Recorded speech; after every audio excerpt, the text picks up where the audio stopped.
Hey Ian, Yeah. you ever wonder why people name shit weird? No. No? I just People accept it. people who make things name shit weird. Like, I don't know, for example, like there's a comic book superhero, I'm sure you've heard of him, who mostly goes out at night and is blind and uses his other senses as a sort of echolocation to find his way around. Are Much you like trying how to imply that Daredevil should be named Batman right now? perhaps and I'm perhaps also implying that the rich playboy who does dangerous stunts to fight crime while being completely unpowered should perhaps be called the Daredevil. Okay. Now, is there any superhero who has anything to do with the sun? Uh, God, so many. No, but like their name. Like it's in their name. Uh, Because they're a sun man. there is Sunman. There's definitely a Sunman. Well, there's Sun Boy. Yeah. See, now I'm trying to think. Because there's so many obscure characters that I'm definitely not going to remember right this second. Yeah. Yeah, I'm sure there's like a Helios. I'm sure Helios Oh, exists you're right. in the DC universe. Superman Prime. When I looked up DC superhero Sun, it was like, oh, here's Superman Prime. Superman Prime or Superboy Prime? No, Superman Prime. The Superman of the 853rd century survived by becoming the living extension of the sun. That's cool. That must be like some Legion of Superheroes shit. Let's see. I'm trying to see which run this is what was in. DC 1 million. Oh, okay. So I remember that was an event that went on for a little bit. It's cool. Is it just like a bunch of what ifs? Yeah. It was like, they always do like this happens in the future and then like later that gets, retconned. Like I'm reading, spoiler alert for my week, I'm reading Grant Morrison's run on Batman because they had these like big omnibus editions, and during Batman and Son there's an issue that takes place in the future where like Bruce Wayne's dead and Damian's Batman and he's like a murderer, and they've done things like that multiple times where Damian's Okay. Batman and he's a murderer, but like, they never were like, yeah, this ends up happening. Because, I think the character arc Damian goes on, it kind of prevents those things from happening, right? So did you come up with any other superheroes that No, have those were the switch names? those were the only two I could think of. Well, know. that's a good point though. You were Right? correct. Thank Yeah. you.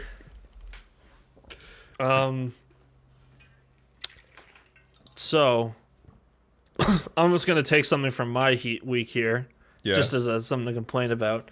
So, a famous model, Oh, Chrissy Teigen, I'm assuming. yes, who is married to an EGOT winner. I wasn't gonna be mean about it. She fucking so apparently, I knew she was pregnant at some point, but her fucking kid dead. What? Which is she had a miscarriage or whatever. She Oh, that lost a sucks. baby, which is awful, a horrible It's no thing to good. happen to a person, especially a normal, kind person like her. But so she's a normal, kind person, but sometimes this was like Gal Gadot doing the Imagine thing to me, where it's Oh, just like the you forget liberality.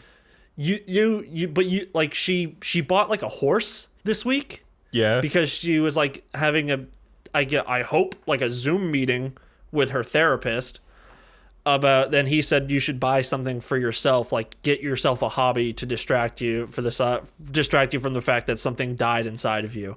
She was like, okay, so she bought a horse, Okay. and she just like the way she was so casual about it. She's just like, yeah. And like we're in a time of strife and everything's really rough and people are losing their jobs. Anyways, I just spent like $5,000 on a horse that I'm not going to be able to see for a couple months that just lives in a ranch up north, but it's mine. And people got mad. We're like going like, all right, you probably shouldn't flex about this shit right Yeah. now. She's just like, I don't understand what the problem is. I'm just telling you guys I'm excited about a thing I bought. That'd be like if I was like, yeah, dude, I just bought a fucking car. What's up? And it's like, all right. And I'm just like, Nathan, my plant just closed. I lost my job. It's like, I'm so broken up about it. I haven't been waiting for this for the past 6 months now. we'll stay mad about it, lib. And then also, John Legend performed at Joe Biden's inauguration, so they traveled across the country for that. Cool. Oh yeah, You the fun tweet was her being like, the National Guard are heroes. You remember that? Yeah. You remember that tweet? Yeah, because now, well, it was. I think someone else, maybe you retweeted it because I just see you retweet things where it was like white liberals a few months ago. Cops are awful. White liberals on January 6th. That security cop is a hero. Yeah. And it's like, man, yeah, fuck man. you. Anyways, rich people, awful. I hate They're them. bad. Shouldn't have 'em. You shouldn't be that rich. Yeah. I won't even say Chrissy Teigen and John Legend are that rich. They're just like celebrity rich, and I Yeah. hate them for it. Well, yeah, because like, I guess John Legend has earned it, but it's just like, I don't know. They're not respectful of like shit. They haven't been That's what poor the in a problem long is. time. Yeah. And it's like, listen, I've never been poor, but I'm an empathetic person. You know what? I'm gonna message Stevie right now Why? because John Legend's from Springfield, Ohio, How and I want to know if dare they? that is a nice place. Springfield, Ohio sounds like, I don't know, kind of like, it sounds like one of those cities that's like, you know, has rich and poor people in it. Yeah. Like Springfield from Simpsons. You know, in my opinion, you can always look at like, does this celebrity deserve their money? If you go to their page and it doesn't have like like a family list where it's like, oh, they're actually from a dynasty. It's like, never mind. Fuck you. Like Anderson Cooper. Fuck that guy.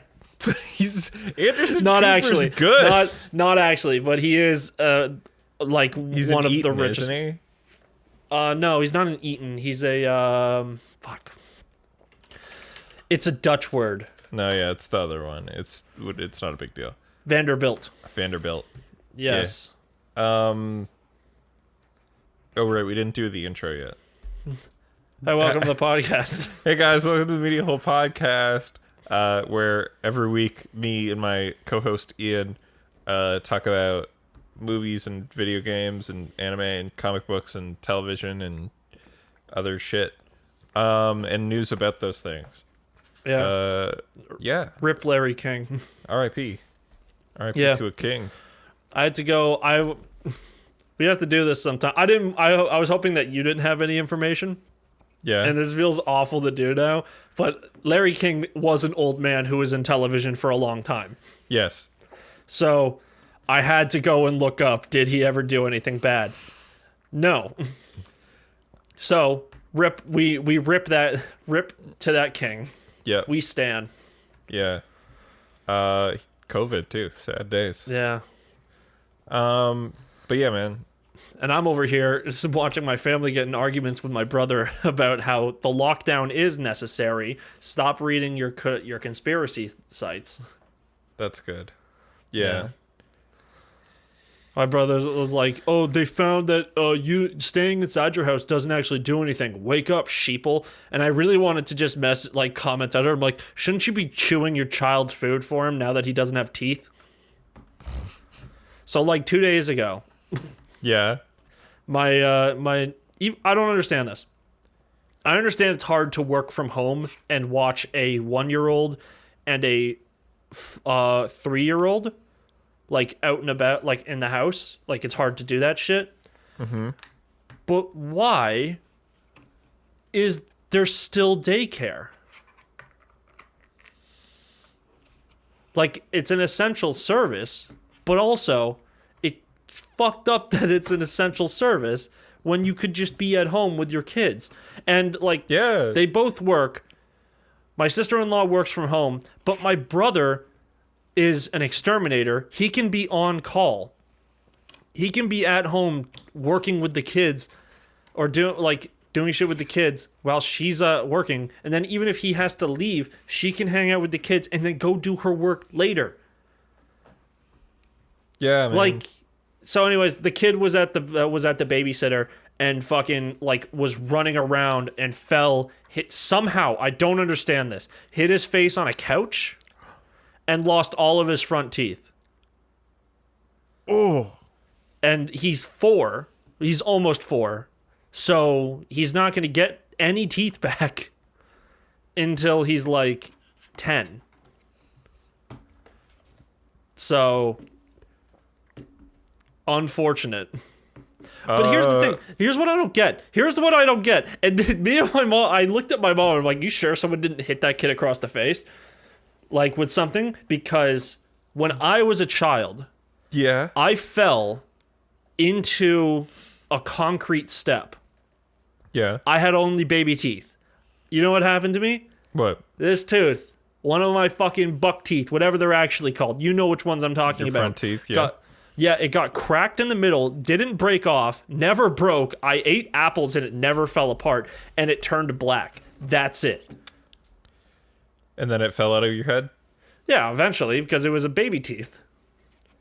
But still, it was just like, I didn't have to have it removed. It was just there. And that was me hitting concrete. This kid hit a couch.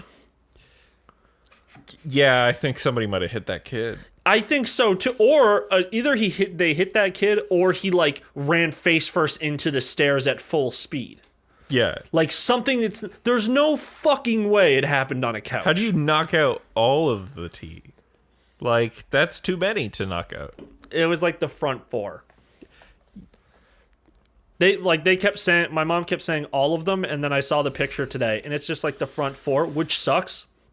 Because that's the bite teeth. That's the teeth you use. Like, Yeah. the chewing teeth is at the back. But he has to literally have small bite-sized pieces of things now. Well, I don't know, man. Yeah, well, rip to my nephew. Yeah. Yeah, it's like you fell on concrete. Well, RIP to your nephew, but you're built different. Yeah, sorry, you didn't get the superior barber teeth genes. Where I did. And that's why I took shitty care of my teeth for my whole life. Because And you're I have, built like- different. Yeah, I got like 40 cavities. It's cool. 40 cavities? I don't count. I just remember one time I went and the doctor was like, there's 12 in there. I had to get a filling just this week, actually. Oh, that sucks. It's the second one I've ever had, because I'm a good boy my whole life. Okay, I don't know what Stevie just meant by that, but no, Springfield, Ohio is not a nice place. Cool. Good to know.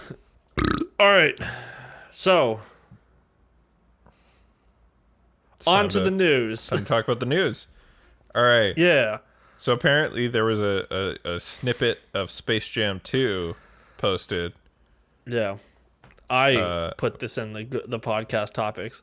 Yeah. So, LeBron, Space Jam 2, haven't heard about it for a while. Yeah. LeBron, who we all knew it was going to be in, Yeah. was like, oh shit, here's a clip. Just to remind you guys. Also, it's coming out in like July, which was like nice. Wait, where did I hear that?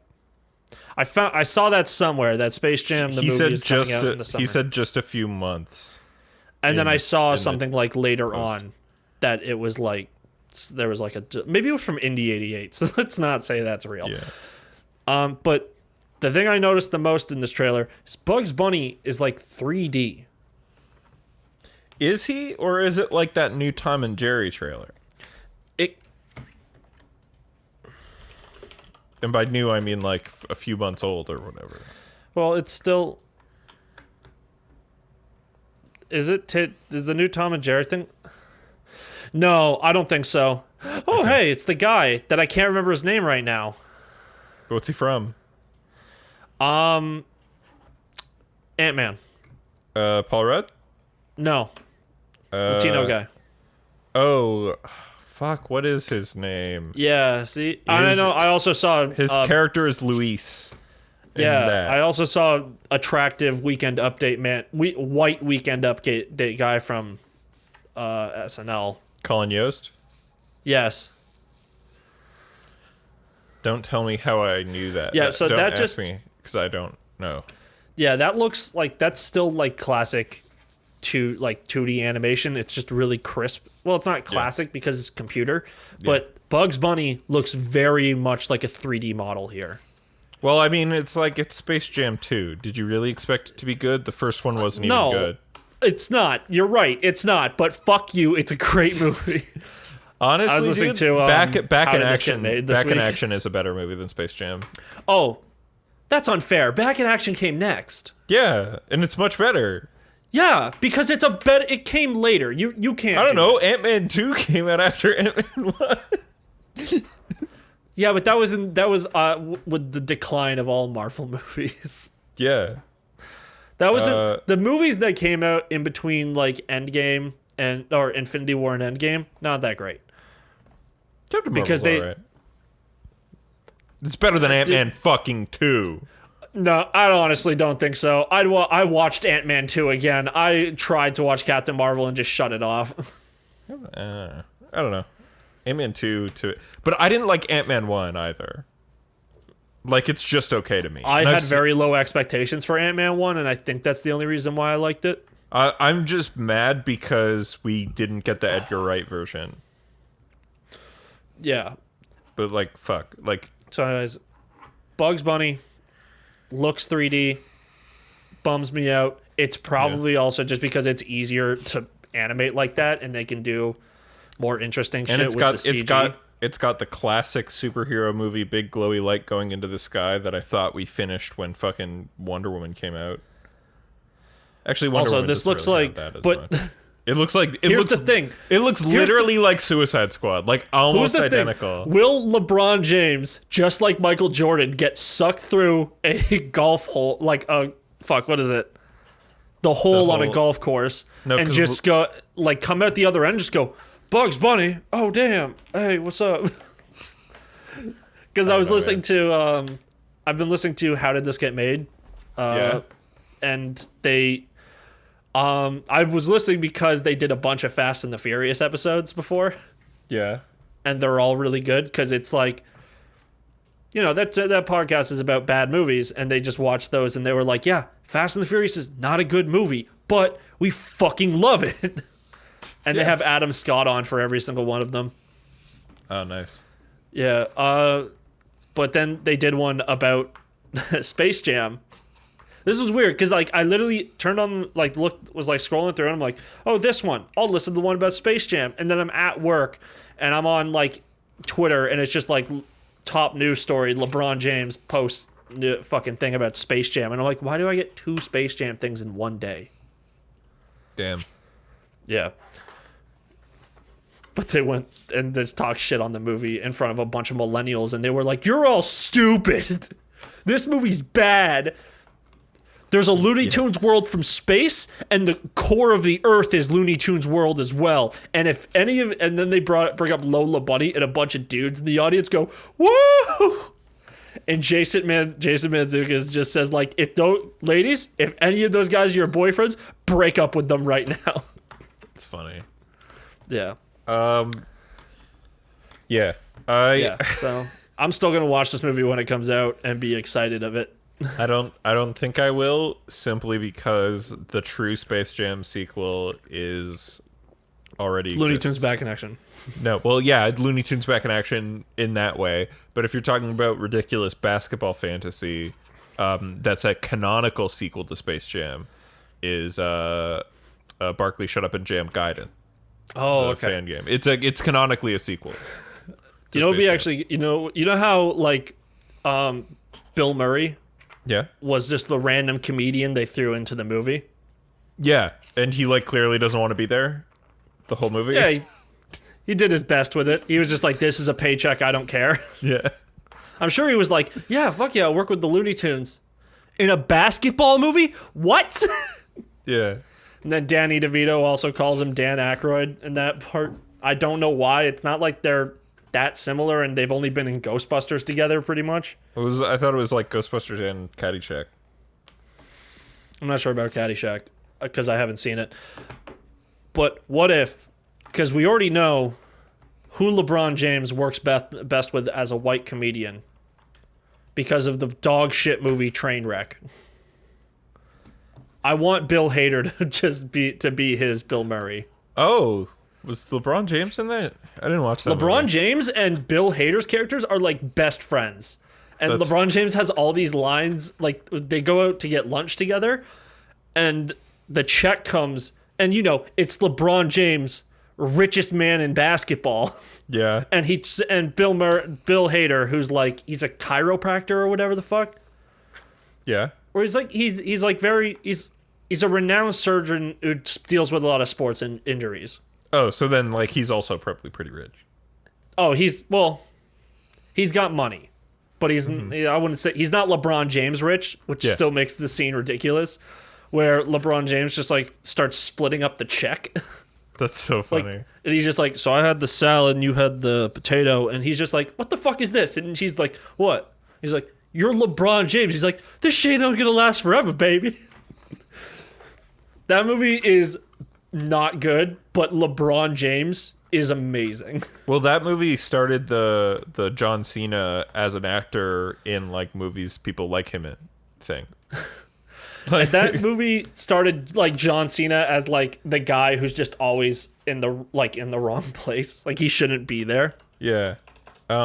Which is leading to now, if it weren't for Trainwreck being successful, then we wouldn't have him getting his own TV show spin-off of the Suicide Squad movie.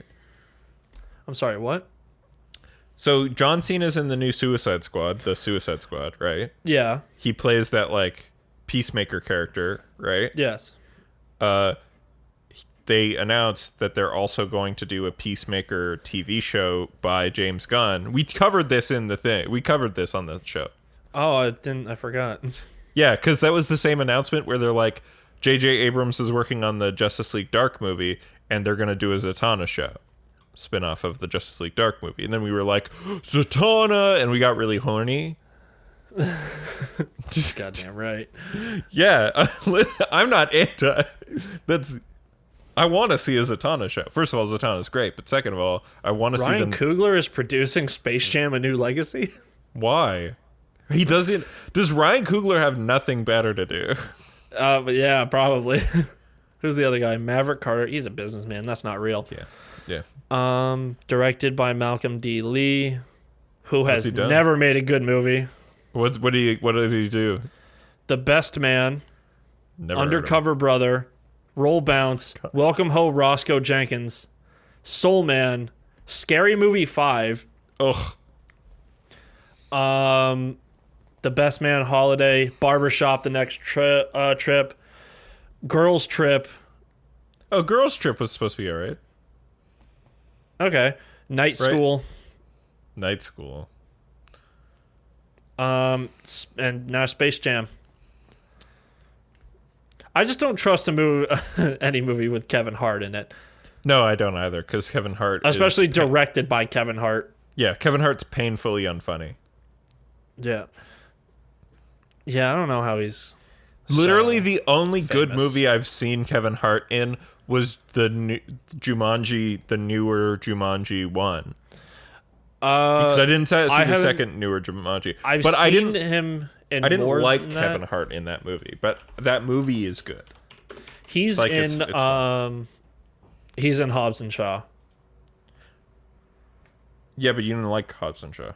Honestly, I'm coming around to it as like more of a ridiculous, like stupid fucking movie. But oh, he was in Scary Movie 3. Kevin Hart? Yeah. Yeah. He was one of the black guys at the 8 Mile wrap off thing. But he's in Scary Movie 4 as well. He was in Epic Movie. Epic Movie is he was in the Narnia 2010 one. Chris Rock remake of Death at a Funeral. Oh, I haven't. Do you know who's in? Do you know who's in? I'm pretty sure that there's only one actor who appears in both versions of Death at a Funeral, because like there's a British version and an American version, and it's Alan Tudyk. I thought you were gonna say Peter Dinklage. No, I think it's Alan Tudyk. I think he's in both versions. I could be wrong. He's not in the main cast.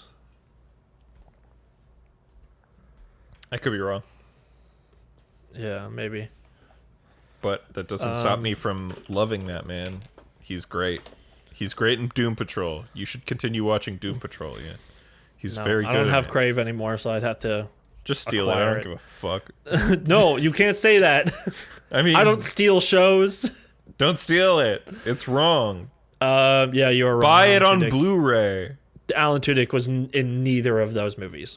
Then I'm thinking of 4 Weddings and a Funeral or whatever. It doesn't matter. It does not matter. I can tell you can see that I'm still looking this up. I know. I can see your face, and I know that this bit is going on so long. He was in Death at a Funeral. He was? Yeah. Okay. I like that movie. So I'm just gonna pull something else up. Okay.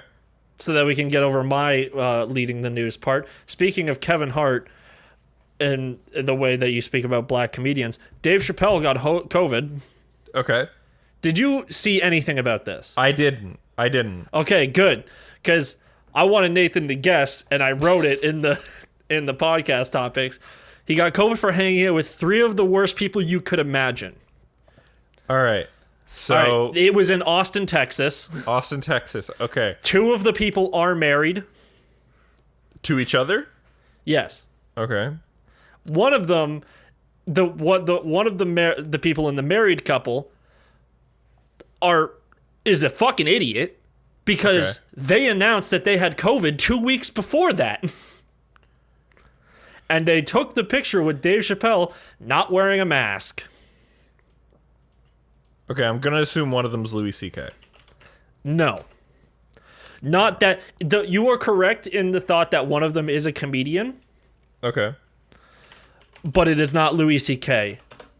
Is it Kevin Hart? Because you were leading me there. No, earlier. the only reason why I let it like that is because Dave Chappelle has a really funny story about his son really liking Kevin Hart and going to a Kevin Hart show, and Dave Chappelle being jealous because he can't sell out fucking stadiums like this, but Kevin Hart can. Oh, okay. Trying to figure it out. Okay, who else? All right. I'll give you a hint. Is a comedian. One of he doesn't do stand up much anymore. In fact, he does a podcast. Joe Rogan? Yes, Joe Rogan. Who is friends with Joe Rogan? It is not a right-wing commentator. Okay, I was about to say Alex Jones? oh, in Texas. Yeah, that could make sense. Yeah. There's actually a 5th guy in this picture, but honestly, I have no idea who it is. All right. Just tell me, because okay, so I know it's they have fucking... the married couple has a child together with a fucking bullshit name. Oh my god, Joe Rogan, Elon Musk, and Grimes? Yes, and Grimes said on Twitter 2 weeks ago that she had COVID.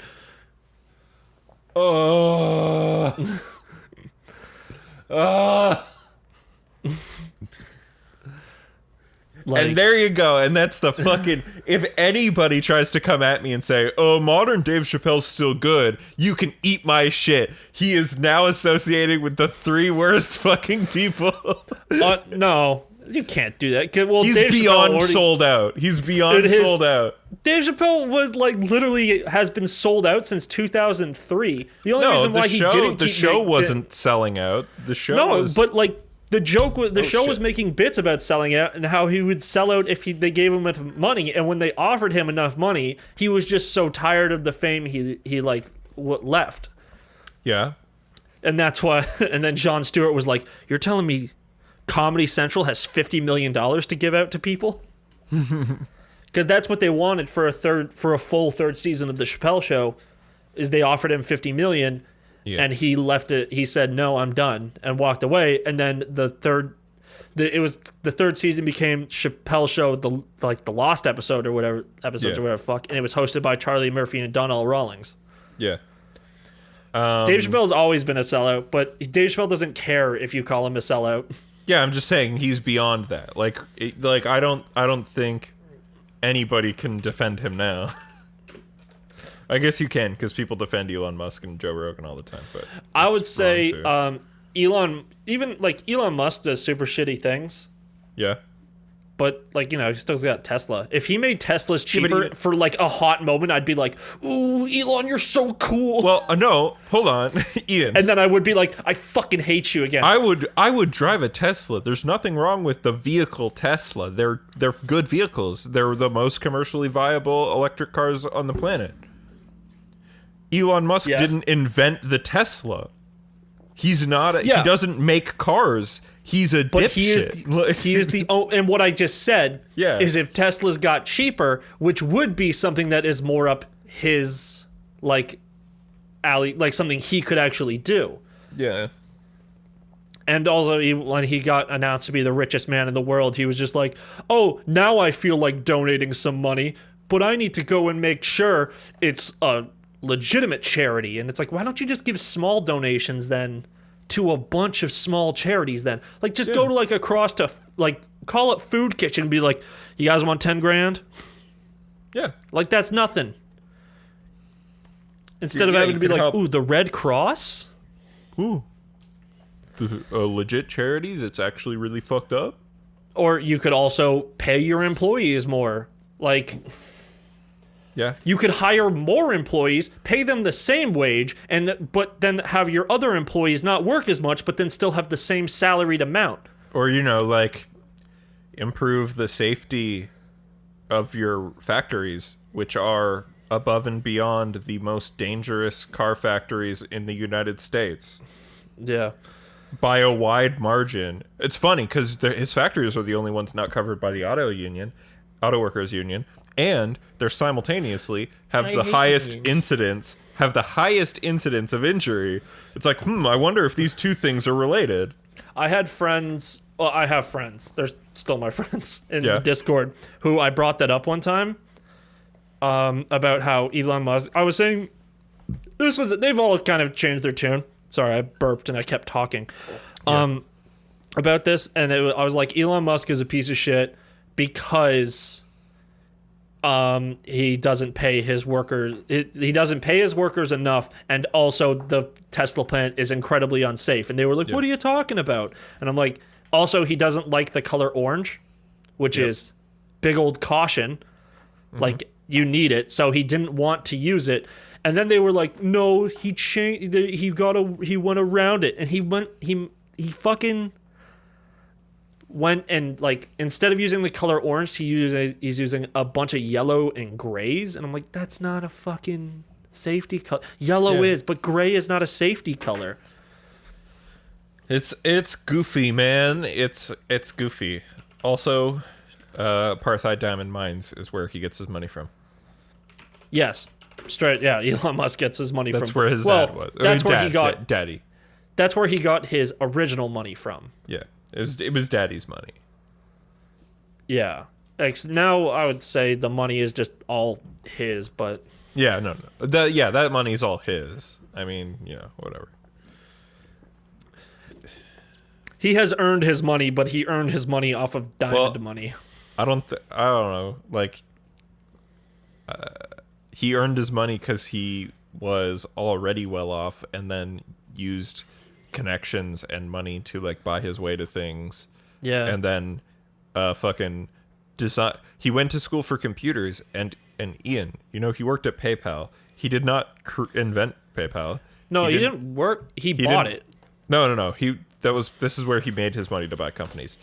What he did was he was invested in the company he was working at, which would merge with another company to create PayPal, and he designed the UI for PayPal. And that turned him from multimillionaire to multi-billionaire because he had stock. Because that company like gave stock options. Yeah, I just realized PayPal has stock. So give me a minute. I mean, it's not gonna go much more up or down. No, I also just want to see how much it is right now. Oh, it's really high. It used to be called Coinfinity, and the other company I think was called like X or something. Yeah, it was the one. X one was where Elon Musk was. Yeah. Hey, well, you know what? PayPal works.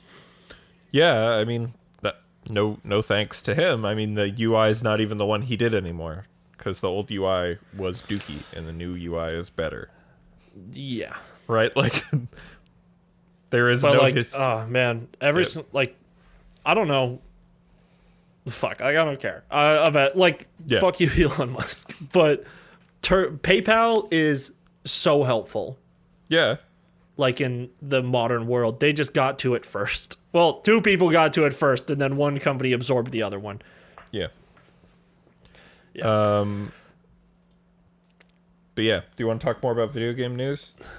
Because we've got so many things to talk about, and we're already 30 plus minutes into the episode. And whatever. All right, the Muppet Show's on Disney Plus. The Muppet Show has also been on the Pirate Bay for a long time. It's going to be on Disney Plus, which is good. Yeah. Because Did you mean to write "get gucking hype" or no? I tried to write "fucking." What I put here is I hope they managed to keep the musical performances of the guests as they've all been discluded from previous DVD versions. And the problem is, while you can pirate the Muppets it's in dookie quality because it has to be based on the people who recorded it at the time. Because since then they've removed musical performances. So this 540p. This is going to help pirates. If you want to pirate all the Muppet Show, if this is a complete version, then it's going to be awesome because we'll get it in 1080p. Great. Yeah. Awesome. So this is good for pirates. It's good for non-pirates.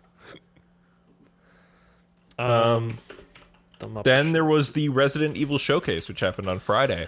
Wow, what a disappointment. Am I right, fellas? It was actually I get fun. it. It was cool that we got a release date, and it's coming out pretty quickly, and the game looks really cool and very scary. Nathan doesn't even want to play it anymore because he's a little piss baby. Can you let me read the thing I have written, please? No. I said we got a better look at FPS Bloodborne, showing off the tall lady, some gameplay, some story stuff. It's got a more RE4-esque item management system, and an improvement on the guard mechanic from 7. Why do you say fucking boo? There's literally no... Go on. Yeah. I'm kidding. Just go on. A PS5 exclusive demo came out on the day, with another multi-platform demo coming later on, similar to the RE7 Kitchen and Beginning demos. Expect that this won't be exactly what ends up in the game. They also announced the last-gen version of the game, which was initially announced as only at next-gen exclusive, so that's cool. The last-gen version are going to include free upgrades to next-gen, which is good, and the game releases May 7th. So very soon. That's very good news. But yeah, I tried to play the demo and it was too scary, which is a problem I had with RE2 as well, and RE7. I could just fucking talk about the demo because I didn't even put it down for weeks, and also it's a very short demo. Sure. It is very atmospheric, big scary times. You literally don't encounter an enemy, and that's how they try and play it. Like it, because you get a crumpled note in your cell, and you read it, and it just gives you directions on how to get to the out of the dungeon. But then once you get out of the dungeon and into the house, you can see the lady like walking around, like you see her just exiting the room you're entering all the time. But I got fucking lost because I couldn't figure out where to go, so I'm like, fuck it, and I just started sprinting through the mansion. Yeah. Going like, come and kill me, let's do this, I want to see the death animations, I bet they're cool. It doesn't happen. Yeah. The only time the enemies actually aggro on you is once you get the key to go outside. So you can just sprint through the whole fucking area. There's a lot of big noises that happen. There's some ASMR shit to make you go, ah, ooh, ah. Like big scary times. There's good sound design for sure. It's very good sound design. But honestly, the demo isn't that scary because you run away, you get the key. This is the part that actually did get me, was after you get the key, you walk out into the main hall that you were in, and the bug lady says, from nowhere, I've been watching you the whole time. Uh-oh. And I'm like, oh shit, I gotta start running. So I start running back for the front door, and I'm in the main hall. As I'm going down the stairs on the midway point, she's like, I'm just famished, and I don't think I can wait for dinner. But, she's very hot. Yeah. And so I was like, oh, maybe I do want to stick around and be eaten. But then, like, I saw that you, like, You kind of spawn, she spawn, you spawn, she spawns once you're, like, she's in front of the door, she attacks you once, and you can just run past her and open the door, and then you go outside, you unlock the door, tall woman walks in and says, hello, and then tyrants you, and you're dead. Oh, yeah. Well, I it's basically similar to the RE7 demo, which classically ended with, like, the welcome to the family, son. Yeah.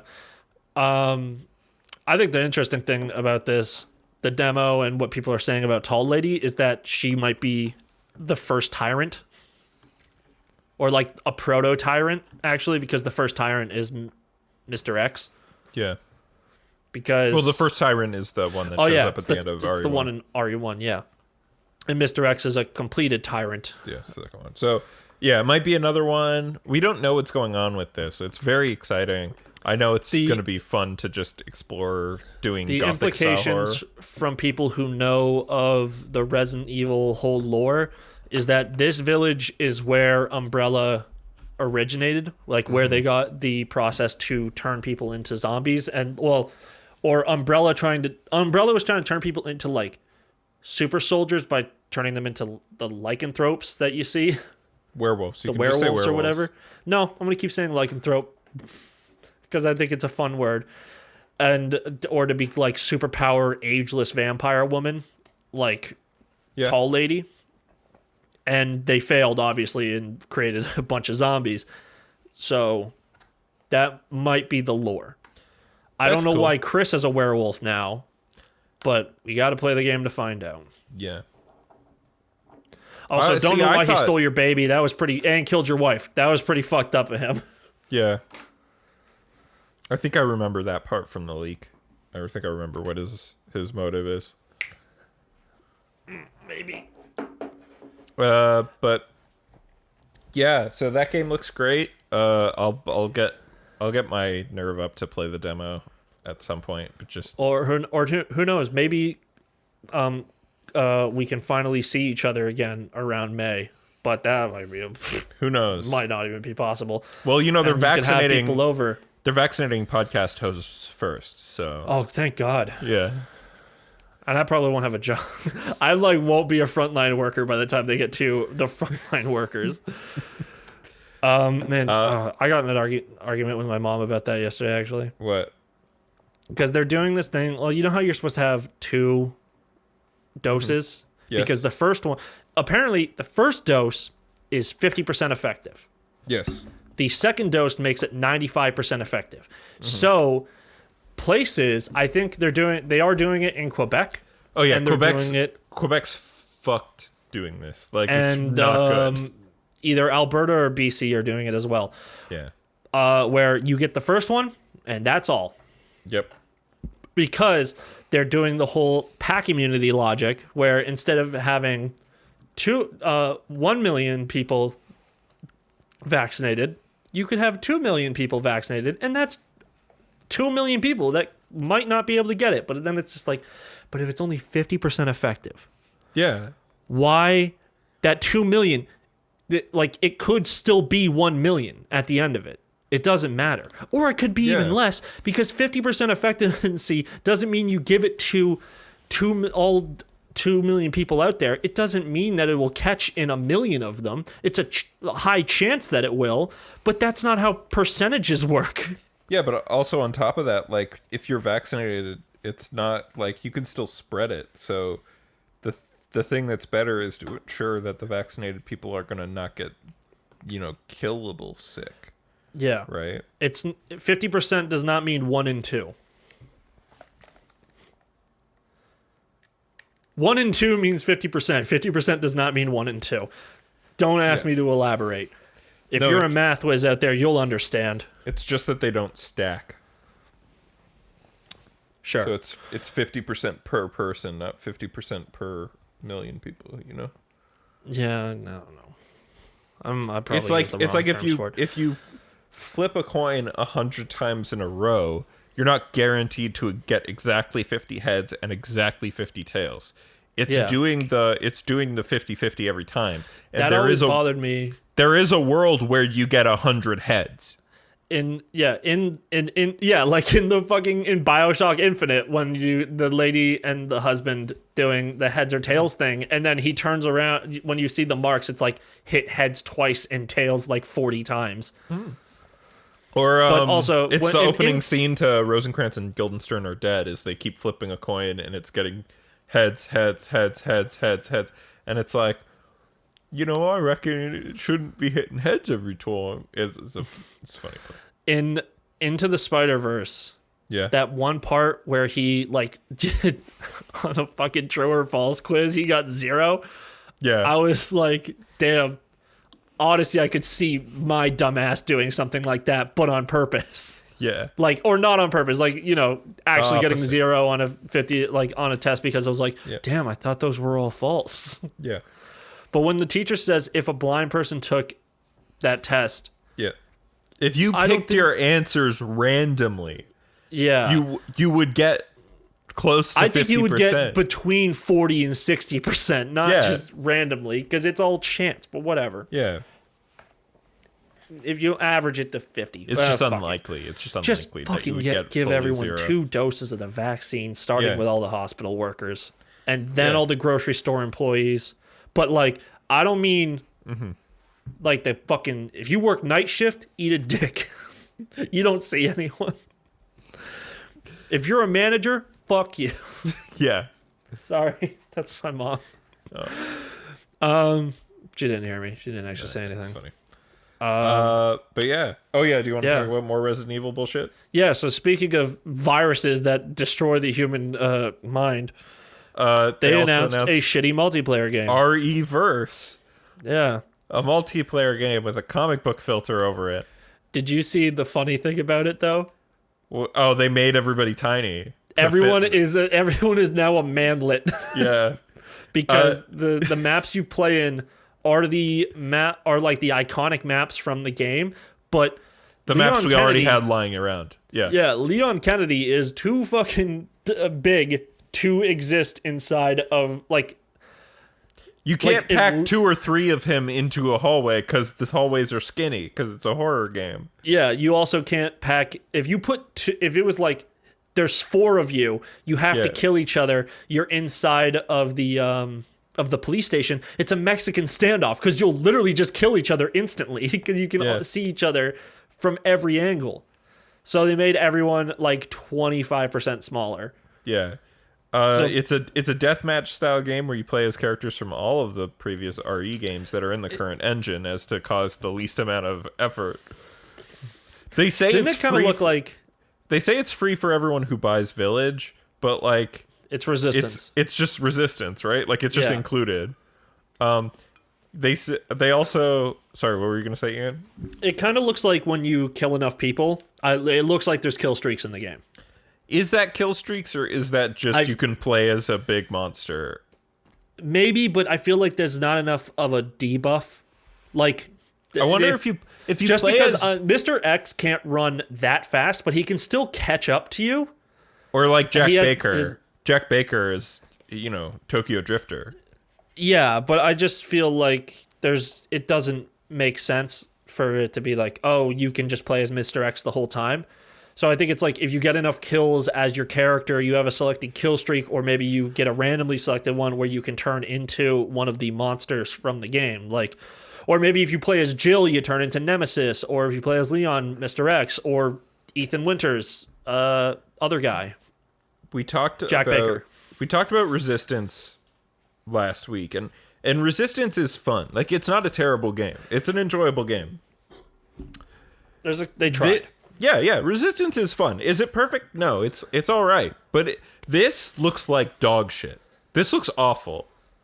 Yeah, this doesn't look good. Like I want to point out, Resistance had effort put into it. Like, Resistance has its own little story and unique characters for that story. Yeah. And it's an asymmetrical multiplayer where the one person you're against is a mastermind. Like, you play as different villains who are trying to stop you from escaping, and not just you play as characters from Resident Evil that make no sense to be killing each other, and then they turn into monsters to kill you more. And they did Mercenaries mode before, which is kind of like that, but that was in like the other games. Mercenaries mode was like a PvP PvE thing where you had to survive, but then you also had to like make your way to kill. Like you could lose to the environment as well as the enemy team. And you respawned, it was just like who can escape before the other people, and you try and stop them. Yeah. Yeah, they also decided that they were going to put Resident Evil 25th anniversary stuff in the Division 2, and I really thought like they preluded it like so much that I was like, "Oh, a bunch of games are going to get RE 25th anniversary stuff." It's literally just the Division 2. So it's like a weird choice. I was like, "Oh, then they're going to show Destiny, right? And Destiny's going to get RE stuff." And then Destiny would be really stupid for them to do that in. But like, they didn't even say like, I guess because they're done with updates for Monster Hunter World and they've already done a crossover. Yeah, like for them. So they couldn't even have just been like, oh, and also just in Monster Hunter, you do the same fucking quest, like Rise of the Bioterror Weapon, where you kill a fucking the deadlier Val Hazak, and you can turn into, like, I don't know, maybe now you can get the same amount of medals and you can make a Carlos skin or a Jill skin instead of just Leon and Claire. Or like, you know, they could have announced, hey, there's going to be a quest like that for Monster Hunter Rise that ties in with 8. Right? With Also, yeah, Monster Hunter Rise is coming out like 2 months before. Yeah. So they could have said in Monster Hunter Rise they will put that quest is in there, and then you can turn into Ethan, Tall Chris, Mia. Nah, maybe Chris and Ethan. I don't think they'd do RE7. They'd probably actually cross it over with RE8. Well, Mia's in 8. She just dies. Okay, but like immediately. Oh, I want to play as a woman who just had a baby. But yeah. They also the Netflix CG movie that takes place between 4 and 5 that has Claire and Leon in it still comes out this year. Also, fucking behind the scenes information. You know RE4 remake? Yeah. Okay. So well, the rumor of it. Not really a rumor. It's nothing Capcom does is secret. Well, because they had that big leak. No, but they have infinity leaks. They're never not leaking shit like Capcom. But the info that we just recently got is that Capcom has removed M2 off of the RE4 remake and are now restarting it with Capcom Internal Development Team 1. Now, initially, I was like, oh, this is good news, because M2 did RE3 remake, and that wasn't as well liked as RE2 remake, because it was going for a little bit different. But then I read further. Yeah, that's fine.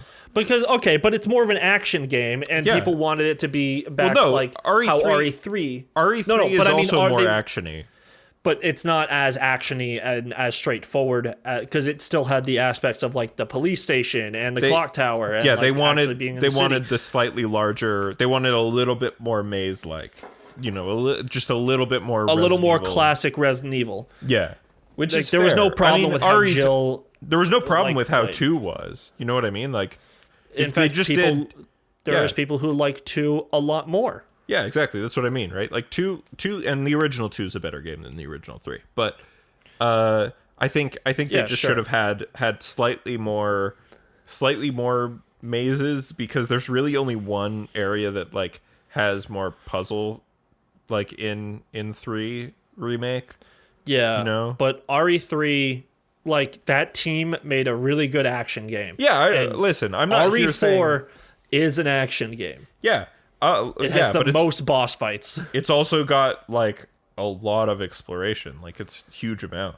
No, but anyway, So I was like, hey, maybe that's fine. We give it to Capcom R&D1, who I think did RE2 remake.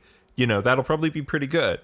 And then I found out that M2 got fired because they said we wanted to go more accurate because we heard the complaints of longtime series fans of RE3, so we wanted to go for a closer remake, and Capcom was pushing it to be more different. And now Capcom has booted M2. Boo! Boo! Fuck you. Right? Man, I wanted it, like, no one, everyone literally just wants, the people who want RE4 remake just want it to be RE4 In the new engine. fucking beautiful. Yeah. Like, I was even listening, I was listening to some, because I'm fucking so tired of Castle Super Beast right now. Yeah. That I went and, like, I need video game news from somewhere else. So I went and listened to IGN's fucking video game podcast because I like two of the guys that are on their PlayStation one. Yeah. And Brian Altano was just like, I want RE4, the same fucking game. It just looks beautiful. That's it. And I'm like, yeah, you're right. I haven't even played RE4, but that's what I want too. Mm-hmm. Because that game's a 10. Yeah. You don't take a fucking 10 and then remake it. It wins like, rebuild GOTYs it. everywhere. Like, it's like, it was like Game of the Year. It got, like, how often nowadays does a game that winds up winning GOTY awards come out in fucking January? Yeah. Like, never. Well, back in 2005, it was like the 5 games came out that year that qualify. But Resident Evil 4 comes out on every platform, and it's been coming out on every platform, and we all make fun of it. Well, we all make fun of Skyrim for doing that, but people are like, oh, fuck yeah, a new way to play Resident Evil 4? I'm in. Well, that's because, like, Skyrim is newer. It's bad. And no, that's good. Skyrim is the same game. Yeah. Resident Evil 4 is also the same game, but you can play that game in 8 hours. Yeah, Skyrim's 800 hours. RE4 is like 8 to 10. Yeah. And it's like inherently replayable because it's a Resident Evil game. Yeah. I never beat the hunk mode in RE2, Mick. Me That neither. was so But I also hard.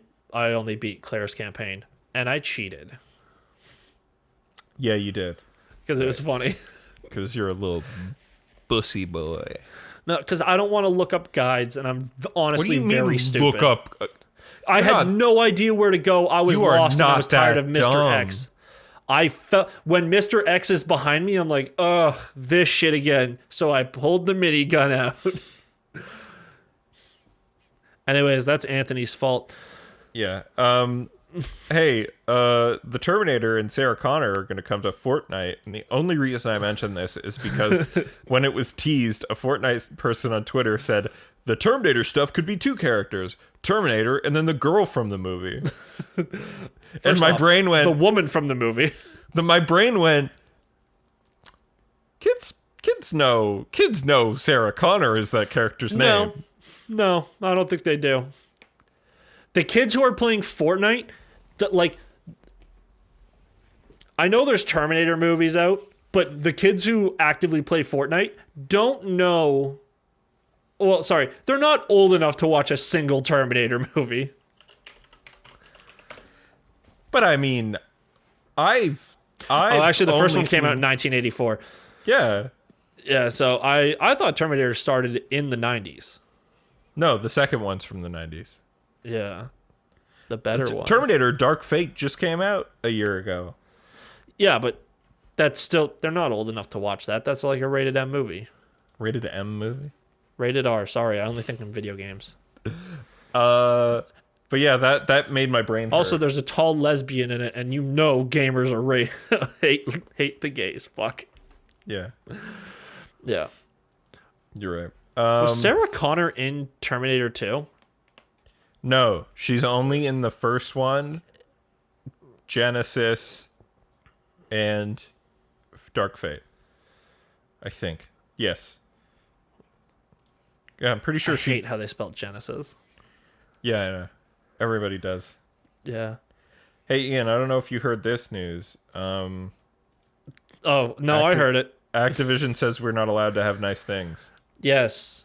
And Nathan, I guess, was too busy crying about this to write it all out. Oh no, There was I maybe, didn't think you'd learn. I was like, maybe Ian didn't catch this. I was at work today, so I was just on Twitter all day looking at things.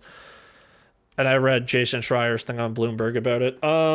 Yeah, so Vicarious there is no Visions. Tony Hawk's 1+2+3 anymore. Well, it's like never going to happen. Well, at because- least Vicarious Visions isn't going to do it. Vicarious Visions has been absorbed into Blizzard. Yep. If Not you don't know even, like- Vicarious, they did the Tony Hawk remake. They did Crash. After being like basically forced to do bullshit for a few years, despite the fact that they were one of the better Activision studios for some time, they came back hard with Crash and Tony Hawk, putting in crazy, amazing work as the lead developers on both those projects. Crash remakes, not Crash 4. That wound up being Toys for Bob. But even though Tony Hawk's is basically like the highest selling Tony Hawk ever, the new one, they have been scooped up into Blizzard, and now they are not going to be the lead developer on anything ever again, which is trash. Allegedly, according to Allegedly, Wikipedia, they're working on a remake of Diablo 2. Oh no, that's confirmed. That's what they've been working on that since Tony Hawk came out. Yeah, but that wasn't announced, I think. But that's it's been announced now. That's why they were swept into Blizzard, because I guess the logic by what is it, Bobby Fischer? That's not his name. No, it's Bobby Kotick. Bobby Or Bobby Kotick. I don't know. I think it's Kotick. Where is this? Well, Rob Kostick is the president, right, of Activision. But I want to see Activision Blizzard. Okay, Bobby Kotick is the CEO. You were right. Yes. They I guess they just wanted to, instead of having it be a Diablo 2 remake in being made under an Activision studio, they were like, nah, just you're a Blizzard studio now. But the way that people keep writing the story, and so it's probably the truth, is Vicarious Visions is no longer going to be called that. It's going to be called like fucking Blizzard New York. It's basically going to be that, because they said they're not going to be the lead developers on anything anymore. Yeah, they're going to be support for like Overwatch 2 and like remake, because what was it? They'll go back to doing the ports for fucking other games instead of like a remake. Still, I guess somebody else's work, but it requires more creativity than just literally doing a port. It seems like the reason they did this is because the Warcraft 3 remake came out, Warcraft Reforged, and it was really bad. It was awful. It was a giant piece of shit, and also it removed people's copies of Warcraft 3. Like, you could have Warcraft 3 installed via Battle.net, but then once Warcraft Reforged came out, it just turned into a purchase page for the new one. So they took away a perfectly good working game and gave it a perfectly bad one, and then also put in like the terms of use for their online stuff. Any mods you make inside of this game are property of Blizzard Entertainment. Yep. And if like it was a very bad time. Yep. So, but because that game was so shit, they dissolved the team that made it and gave Vicarious Visions the Diablo 2 remake, and because of that, they have been absorbed into Blizzard. That's shitty. Yeah, so it is bad. I really hope, I guess, Beanox, which was the second developer that did Tony Hawk 1 and 2, like the number 2 developer was Beanox. I hope they still wind up doing Tony Hawk stuff. And Beanox has made good games in the past. Were they a support? Because it doesn't have them as like a developer at all. They supported it.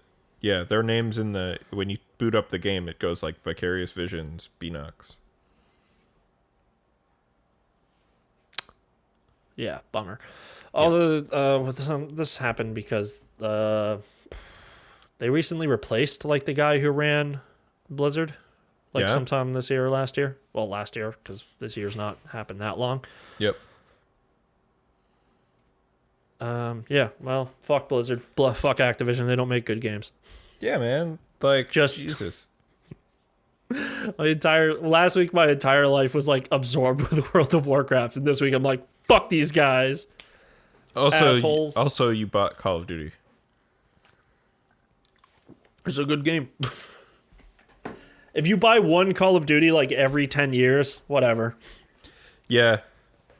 It's really frustrating that Call of Duty is the highest selling piece of historical fiction that people get. Like, Because it's also fake now. Like, it's not even well, it's not even fake. The game is like, yes, please attempt to murder Fidel Castro, a person who never started a war. Like, Yeah. he is villain. Good guy is Ronald Reagan. You must believe this. The last time we had like Call of Duty where it's like, no, this is the bad guy, was like World at War, where it's like, who's the villain? Hitler? You're right. Yeah, that's fine. But then it's like, Black Ops? Who's the villain? The Vietnamese? Okay. No, the villain's the Russians, isn't it? in Black But Ops? you killed a ton of Vietnamese people. Oh yeah, in that you game. do go to Vietnam. Yeah. Yeah, That's and true. your character was in like a Viet Cong like prison camp. No, where it was you a were Russian tortured and stuff. prison camp. I believe they were Vietnamese. It might have been ran by a Russian guy, but all the people who tortured you were like Vietnamese. No, But it also, was- that game is so old. Black Ops 1 it's a good game. Honestly, the story It of is. Black Ops 1 is good. And Call of Duty Black Ops Cold War, it features a bunch of the same characters. Yeah. And apparently it's okay. Yeah. If you wanted to, but like I was watching fucking Gavin play it, and he's literally just like, haha, I'm unkillable, I'm American man, just like mowing down, Foreigners? like, yeah, well, on foreign soil as well, but it's like, we gotta stop them, they're fucking filthy Ruskies. Yeah. Yeah. Yeah, so, fuck you, Activision. Yeah. Fuck Activision. Fuck you, Grimes. Fuck you, Grimes. Fuck you, that one guy who said the girl from the movie when talking about Sarah Connor. Yeah. Fuck you, Resident Evil Showcase, for not showing us that much. Hey, But- no, we got a lot of... Thanks for showing we got us a what lot you of showed us, gameplay. but fuck you for RE-verse. Oh, yeah, fuck you for RE-verse. I'll agree with that. A preemptive fuck you to Disney, but only if the musical performances are not in Yeah. The Muppet Show. God damn If it. they're in The Muppet Show, you know what? Fucking good for Elton you, John Disney. was on that show. You wanted to see That'd that. be a good one. Yeah, I love Elton John. Yeah. And I'm not going to say fuck you to LeBron James because he opened up that public school in Ohio for underprivileged kids. Okay. Yeah, that's all. That's the news. Yay. Now let's talk about our weeks. Yay. Hey, Ian, I'm going to ask you live on the pod. No. Are you going to do a spoiler cast with me later or no? No. Okay. Are you going to play the game at some point? I have no idea. Okay, so then I'm going to delete this part out. You should just write he was not. Yeah. Not. Oh, keyboard turned off. No. Okay. Anyway, How hard of a platinum was it though? super easy.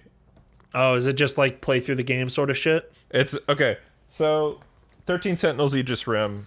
I'm not going to spoil cast it because if you're somebody who enjoys games that are stories, if you're somebody who's liked Zero Escape or Danganronpa or other games of that sort of style, if you enjoy like any visual novels or anything, this is not a visual novel. If It you is could more stand in-depth than that. to just sit and read for like a couple hours. Not even a lot of reading, honestly. Like it's all Voice acted? It's fully voiced all the way through. Okay. Like it's So in if you English can- or Japanese. If you can sit through a Yakuza game, Yeah.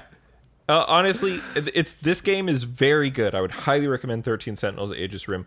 Go in with very little knowledge of what's in there other than big robots and time travel, and just enjoy. It's decently sized. So like, it's worth the price. It's got 35 plus hours of content. Like, it's really enjoyable. It is my game of the year for 2020, 100%. I fully stand by that what I said earlier, because the ending is worth it. The platinum's super easy. This Facebook page I follow is like reaffirming something I've said a million times, and I'm happy about it. What is it, that Facebook is a fucking hole? Well, Facebook's always a hole, but they without knowing anything, they played through One Piece Pirate Warriors 4. Yeah. Like didn't watch One Piece, is not familiar with it, and was just like, fuck it, I'm gonna play this game. And they were like, oh, that game was really cool. Should I go back and play 3 now? And everyone was like, yeah, go play 3. And they were just like, why is 3? They just made a post. It just said, why is 3 so much better than 4? Nice. Yeah. Fuck, Persona 5 Strikers comes out in only like a few weeks, eh? Yeah. Wild. I wish I remembered that, because then I wouldn't have bought a game it this week. It's not that soon. I think it's late Feb, but still, it's soon. I think it's exactly a month, actually. Yeah. Anyway, 13 Sentinels. Not to get off track. Fucking great game. The platinum super easy. So like I mentioned this before, but the gameplay and like the story plus gameplay with like light gameplay plus story is so separate from each other. Like literally, like once you beat the tutorial, which like will be like story section, combat section, story section, combat section for 7 episodes, and then the game's like, here's your main menu, and it's literally like there's the battle section, the remembrance section, which is like the story, and then the fucking analysis section, which has like, more detail in world stuff and like shows you where the scenes take place in what order. But like they're all separate, so like the game forces you to do the other ones in order to unlock more in like the story, or to get to a certain part in the battle you have to finish a certain amount of the story. But effectively there's like 31 battle levels, or sorry, 38 battle levels that you have to do to get the plat. 7 of them are tutorial, but then like 30 of them are like have bonus objectives and like a ranking system from like D to S. And so like you get the plat if you S rank and get all the bonus objectives for all 30. Nice. Yeah. Again, great game. I really like its combat. I really like the story is fantastic. It's very twist heavy. It's super interesting, and it's always trying to like, you're trying to like kind of race against it to figure out using what evidence you have. It's super fun. Poggers. Ending made me feel feelings. It's honestly, it's like, imagine it's just a really good anime, Yeah. That you have to interact with sometimes. Yeah. Like, Yeah. yeah, because it's a really good anime, but sometimes Netflix asks, "Hey, are you still watching?"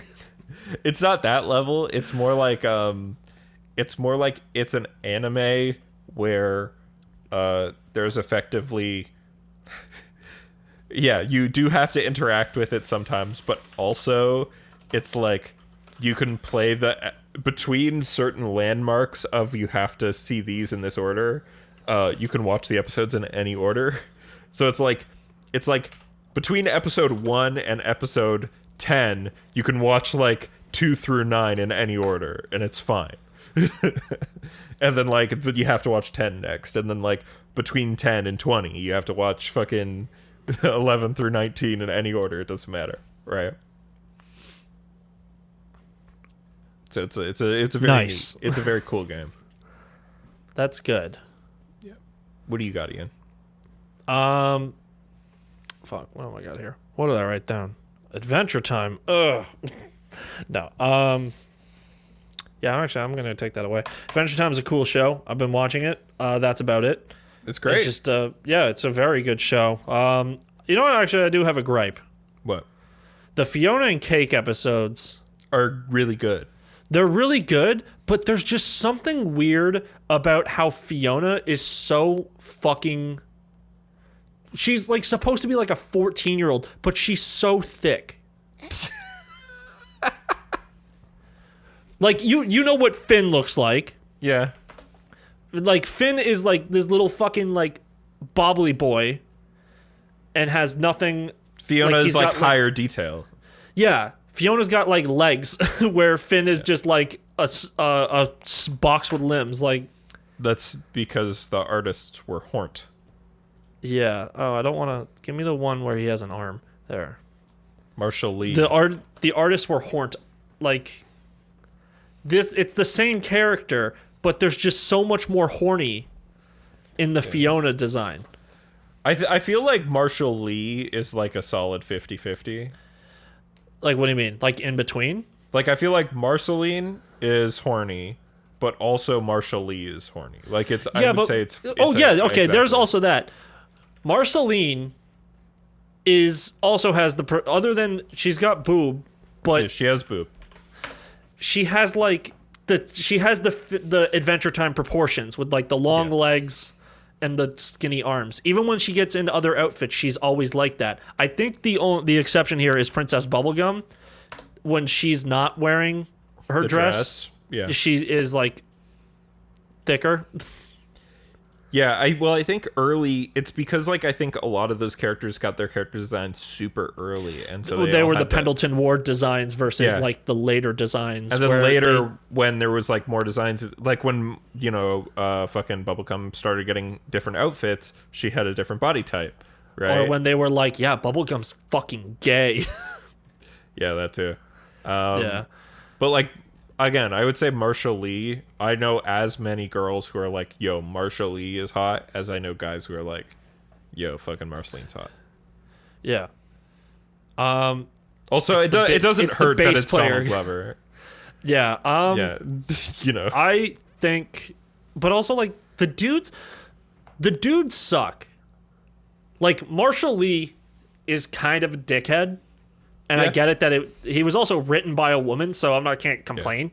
And Marceline and Princess Bubblegum were written by men, so I guess. But I don't think Princess Bubblegum is that much of a bitch, and Marceline's also not a bitch. No, Marceline's fine. I mean, she's kind of an asshole sometimes, but like, that's normal. Yeah, I think my favorite I will say Marceline joke. Bubblegum.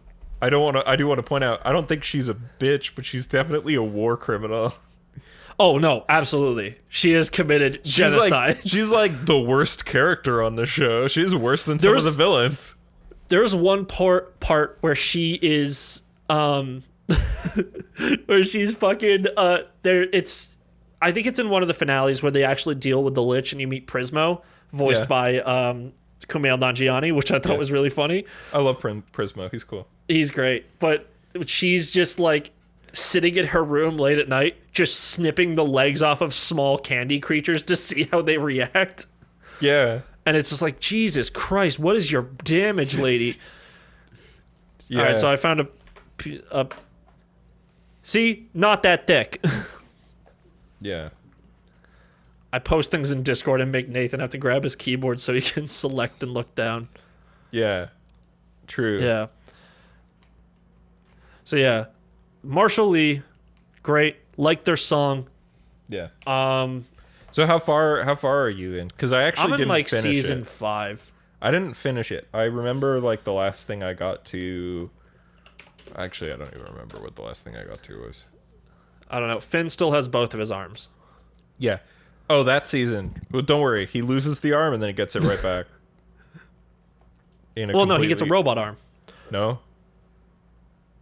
What? He gets a robot arm in a lot of the fake futures and side stuff. No. In the full ending of the show, he gets a robot arm. Okay, because he loses the arm. So, okay, like if I remember correctly, so he loses the arm, right? And then He loses it for sure in season 8. Yeah, and then he gets the flower, and then the bee voiced by Ashley Birch fucks the flower, and then that grows him a new arm. But it's a grass arm. It's not like a real arm. But then the episodes where it's like Finn just wishes away the Lich Yeah. And then it goes to the alternate reality version where has a nose and looks ugly, and Jake's just watching him go through these awful parts, like through like becoming the Ice King of his world, and like the bombs happening again and recreating the Lich, because that's not how you defeat the Lich. Yeah. Adventure Time like pioneered that sort of like super nice, but underneath has like a bunch of weird shit, and diving deep into that. It turns out that it's actually like a it's a post-apocalyptic world. I think that's kind of what I think, unfortunately. The last episode I did watch was the one with young Marceline and the origin of how Ice King becomes the Ice King. Yo, that episode's so fucking good. Yeah. It's so sad. That that episode is the saddest fucking shit in the world. Like, Simon and Marcy. And they did a follow-up where it's like, where it shows like how she becomes a vampire, right? I think she was a vampire already.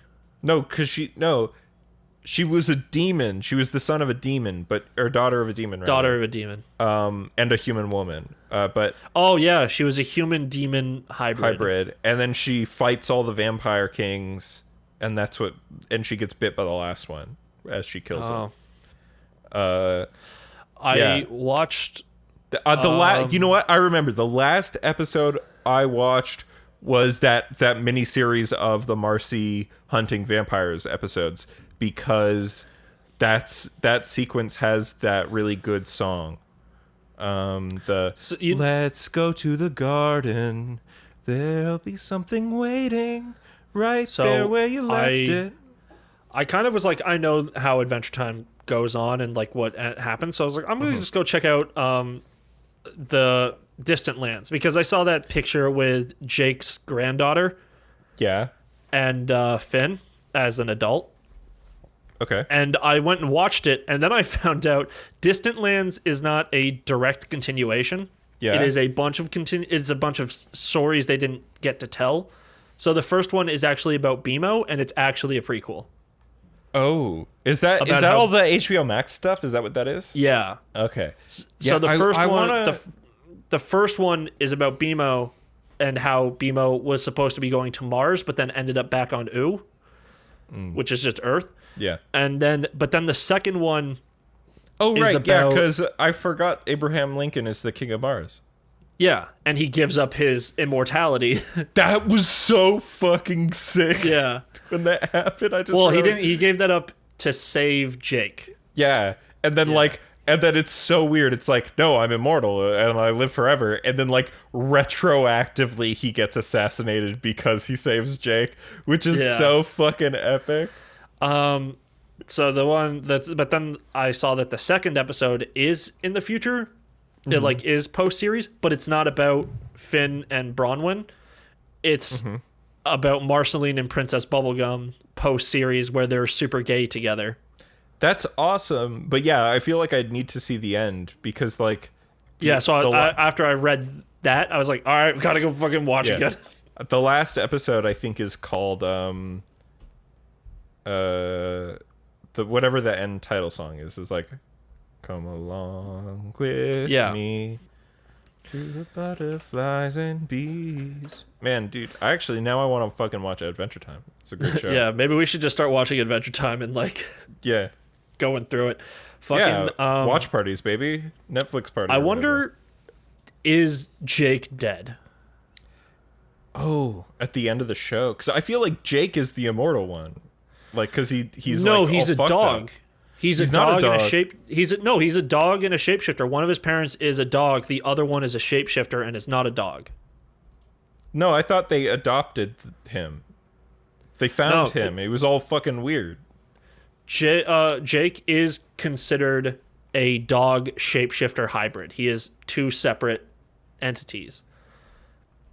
One of his parents is not here. Maybe it's his dad. No, because his dad was a dog. His dad's the dog with the hat. You remember? Yeah.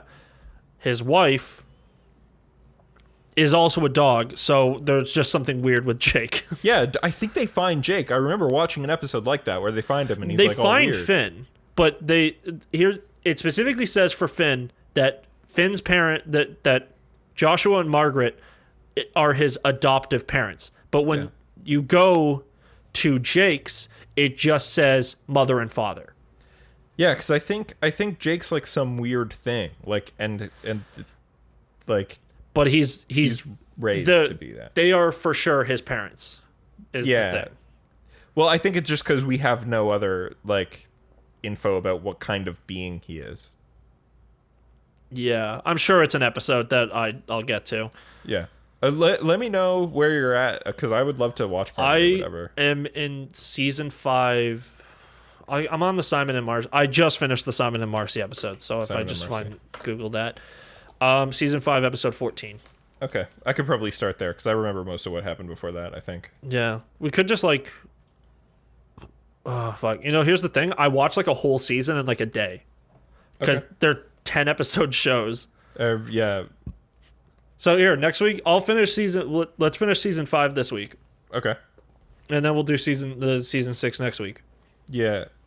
Let me just get a vibe for like what season I got to, because like. Where is it?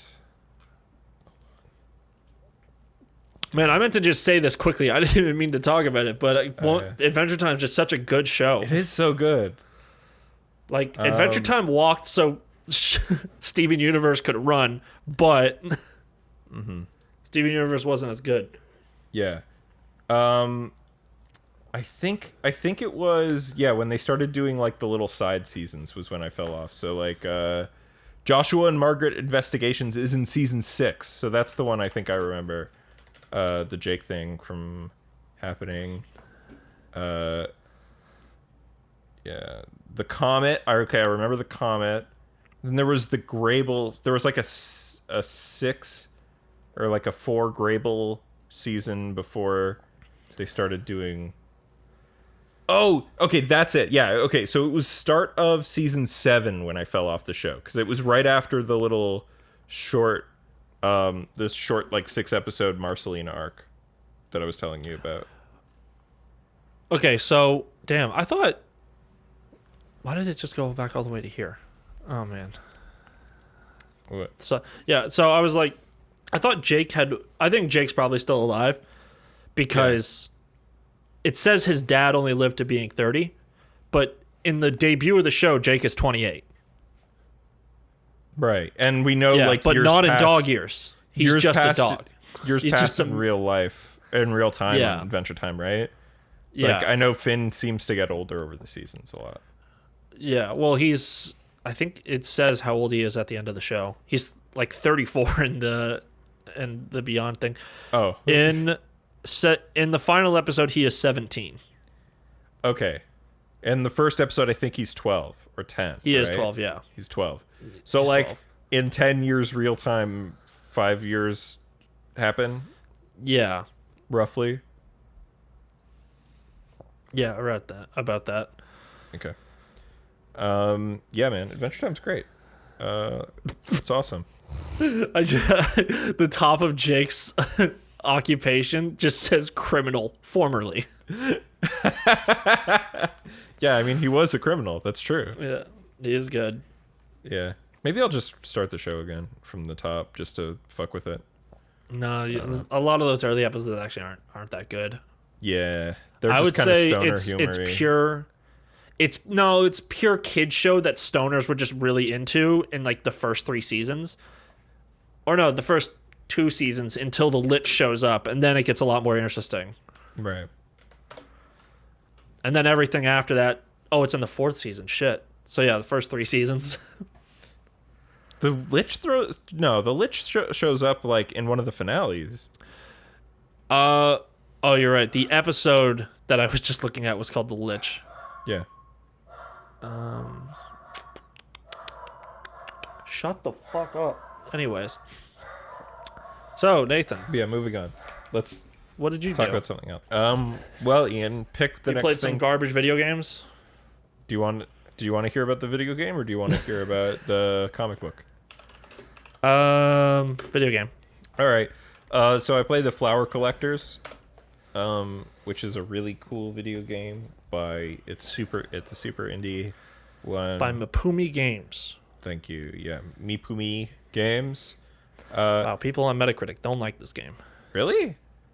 It's got a 63. Oh, I enjoyed it. It's really cool. Okay, it's like one asshole really brought it down. Okay. It's got 380s, like 360s, no, 60, 250s, and a guy who's just like 40. This game's bad. Yeah, anything like I would say the mid 80s is about right. Like it's not a masterpiece, but I think it's really cool. It's a video game where you play. It's just such a neat concept because you don't see a lot of video games in this time period. So it takes place in the 70s, in Spain, and if you know anything about that, that's when Spain's fascist dictator died, and it started moving into it turned into a democracy, almost overnight. And so you play as a character who is an ex-cop who, had to stop being a police officer because his legs got broken, or fucked or whatever. And damn. Fucking Antifa. And what happened is you kind of just you roll around in your little wheelchair in your house and you look out on the balcony over the city, and it's like a rear window thing where it's like you like half witness a murder, right? And you team up with like a journalist to solve it, and the journalist is a not underground, but like a left wing journo, and you're an ex-cop. And so, like, the entire point is, like, hey, fun fact, the cops didn't really change when the dictator died. A lot of the people are still employed, right? Like, it's the same people. So you're, like, you're this character who's kind of, over the story, learning to become a decent person. At least the way I played it, because I'm like, yeah, fuck cops. And so like the fucking dude, like the journalist character, the girl in this, the second main character, I like immediately loved, because when she's like, wait a second, you're a cop, and he's like, ever seen a cop in a wheelchair before? I'm they booted me out when I got injured. And then she's like, well, that's better than being a cop. A cab. And I was like, oh yeah, okay, I love this character. That's a good one. Yeah. Yeah, it's this game is inherently Antifa. It's like, it's bad? Fascism. What? Why are you making motions and not saying things out loud? Who? Never mind. I just remembered. What? I was just trying to remember the manga that I read a long time ago about the ghost of Jimi Hendrix taking over the body of a high school teacher so that he could play sick licks on the guitar. And the whole thing's about how the ghosts of musicians who died at the age of 27, like the 27 Club people, are possessing people, and if you don't become a super international hit, like if you don't get as famous as Jimi Hendrix was when he died, by the time you turn 27, the ghost kills you. So, but then you find out in the manga that it's not just Jimi Hendrix who's there. Kurt Cobain's also there as well. And there's a part where the ghost of Kurt Cobain and the ghost Cobain didn't like being famous. It's not that you have to just it doesn't matter. You just will die by the time you're 27 unless you're as famous as that person was when they died. Oh. It's not like you have to be as famous as they wish they were famous. It's like, no, you have to be at the level. Okay. But people don't get that kind of famous anymore. Yeah, but also it's a manga made in Japan about two fucking like Americans? giant rock stars from the U.S. So That's fair. yeah, it was just an interesting idea, and I think really the guy who was writing the manga just really liked Their music? Penning or whatever. He just really was into American rock, and it was like Jimi Hendrix died when he was 27, Kurt Cobain died when he was 27. I got it. That's fair. Yeah. Why did my thing remind you of that at all? Oh, I saw a meme and I sent it to Anthony, and then he was like, "I love that guy from Beck," and I'm like, "It's not from Beck." Okay. But I had to make sure I was talking about Mongolian Chop Squad and not Beck. Yeah, I mean, well, Beck's just one guy, so Yeah, but anyways, that game sounds really cool. it is cool. I don't know why people are being so negative about it. I don't know. Probably because it's an inherently anti-fascist game and people are dicks. Yeah, but people who work in games journalism are usually like, we like that shit. Video games are political. Hey, please, quartering, please stop being mean to all the women at IGN. Yeah, quartering, you fucking loser. Yeah. The quartering sucks dick, honestly. I reported that dude one time, the last time he was harassing at someone at IGN. Yeah. And I and I love that Twitter will just tell you if you got it right. And they like sent me a message and they were like, "Fuck, you got that guy." Yeah. And I'm like, "I did. That was me." Obviously not, but yeah, it wasn't a permaban, but yeah. Maybe Yeah, they that should. guy likes to attack people. Yeah. Oh. I saw the whole thing with Rahul Kohli where he was like, This being person's a fat being mean dickhead. to my friend. Yeah. Yeah. Love me some Rahul Kohli. Yep. I actually think it was somebody that he didn't know that well that was being harassed. I think he just caught it. He just figured out about it and was like being a good person. And then he sarcastically said like and subscribe when Quartering made a video like, Rahul Kohli simps over a games journalist. And then like Quartering was like, oh, you said like and subscribe. Wow, what a cool dude. And it's like, he's not he was making fun of you. He's making fun of you, fucking idiot. It was a diss. Yeah, go back to fucking Parlor. I think actually, one second. I think if you look at that guy's Twitter account, it says you can find him on Parlor. He almost certainly has a Parlor. Oh, please join my Discord or find me on Parlor. Yeah, of fucking course he does. What a dickhead. But yeah, man. What about you? What are you up to for your week? So I had a rage moment with I had gamer rage this week. With Epic Game Store? Yes. Regarding I know, what? Back in the day, I don't even know if this was on the podcast because it feels like it's been so long that I raged against the Epic Game Store becoming a major competitor for Steam. Because fuck the Fortnite guys. I hate them. They don't, even though I did play Fortnite. Like, I don't like how they work and their business practices. And I've gotten over it. I don't care anymore. It's another store. It's another place I can get hot deals. Yeah. And they're better for indie devs, straight up. That's about it. So recently, Ubisoft has made a deal with the Epic Game Store.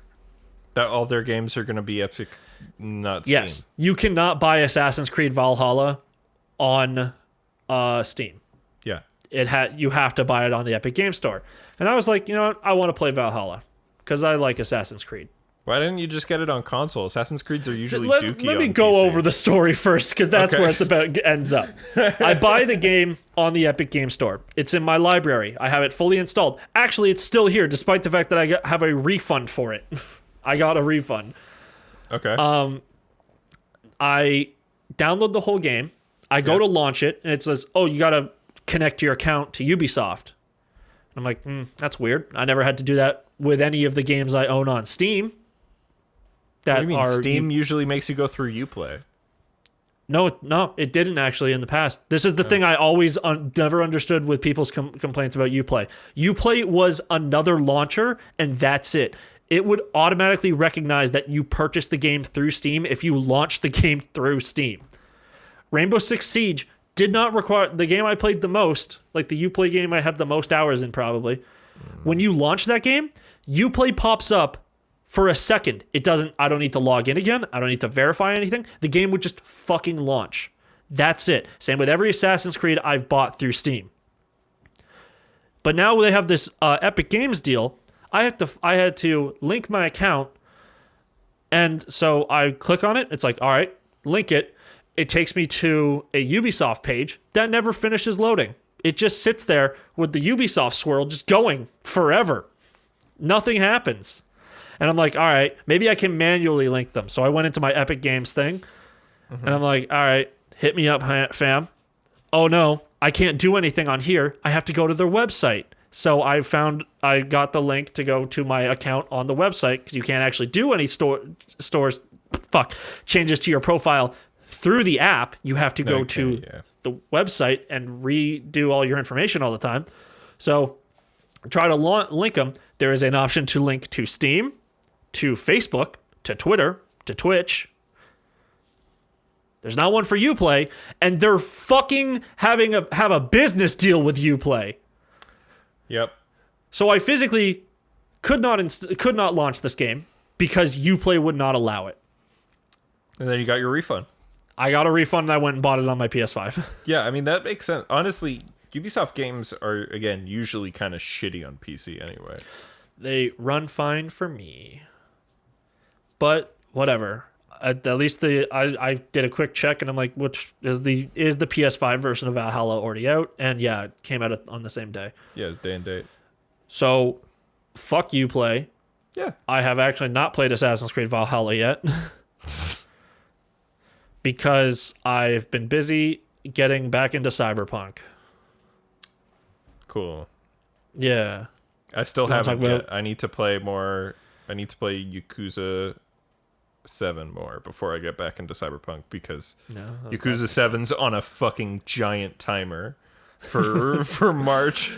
Oh yeah, we both got like 2 months now. Yeah. I think in February I'll just get back onto the Yakuza grind. Yeah. Literally, because I'm gonna have to grind my shit to be an impossible level, make my girl characters way too fucking strong. Oh, just for one fight. Well, just run that dungeon. Just run the dungeons again. I will. It's just that like you do it enough. You do it like 5 times in a row, and you're like, okay. Yeah. Oh, I'm tired now. It's fair. Of just spamming the same moves all the time. Well, you can at least put it on auto. And then you can just wait. Well, okay, you finished the business dimension, right? You said that last week? I didn't finish it. I'm top 10. Did you get the orbital laser then yet? No, I'm top 10. All right, when you finish it, you unlock a laser that comes down from the sky. It does extreme damage, and it's an electric ability. So it uses 200 MP though. That's basically so all a lot of it. Yeah, but like when you're at like level 50, you can use it and then still use some other moves. But doesn't matter. Usually kills everyone anyways. Yeah. So that's how I pretty much beat all the floors, is I just walked in and spammed all my overpowered like Bullshit. essence of blank moves. Because you get a pretty good one if you have your final companion as a host. Oh.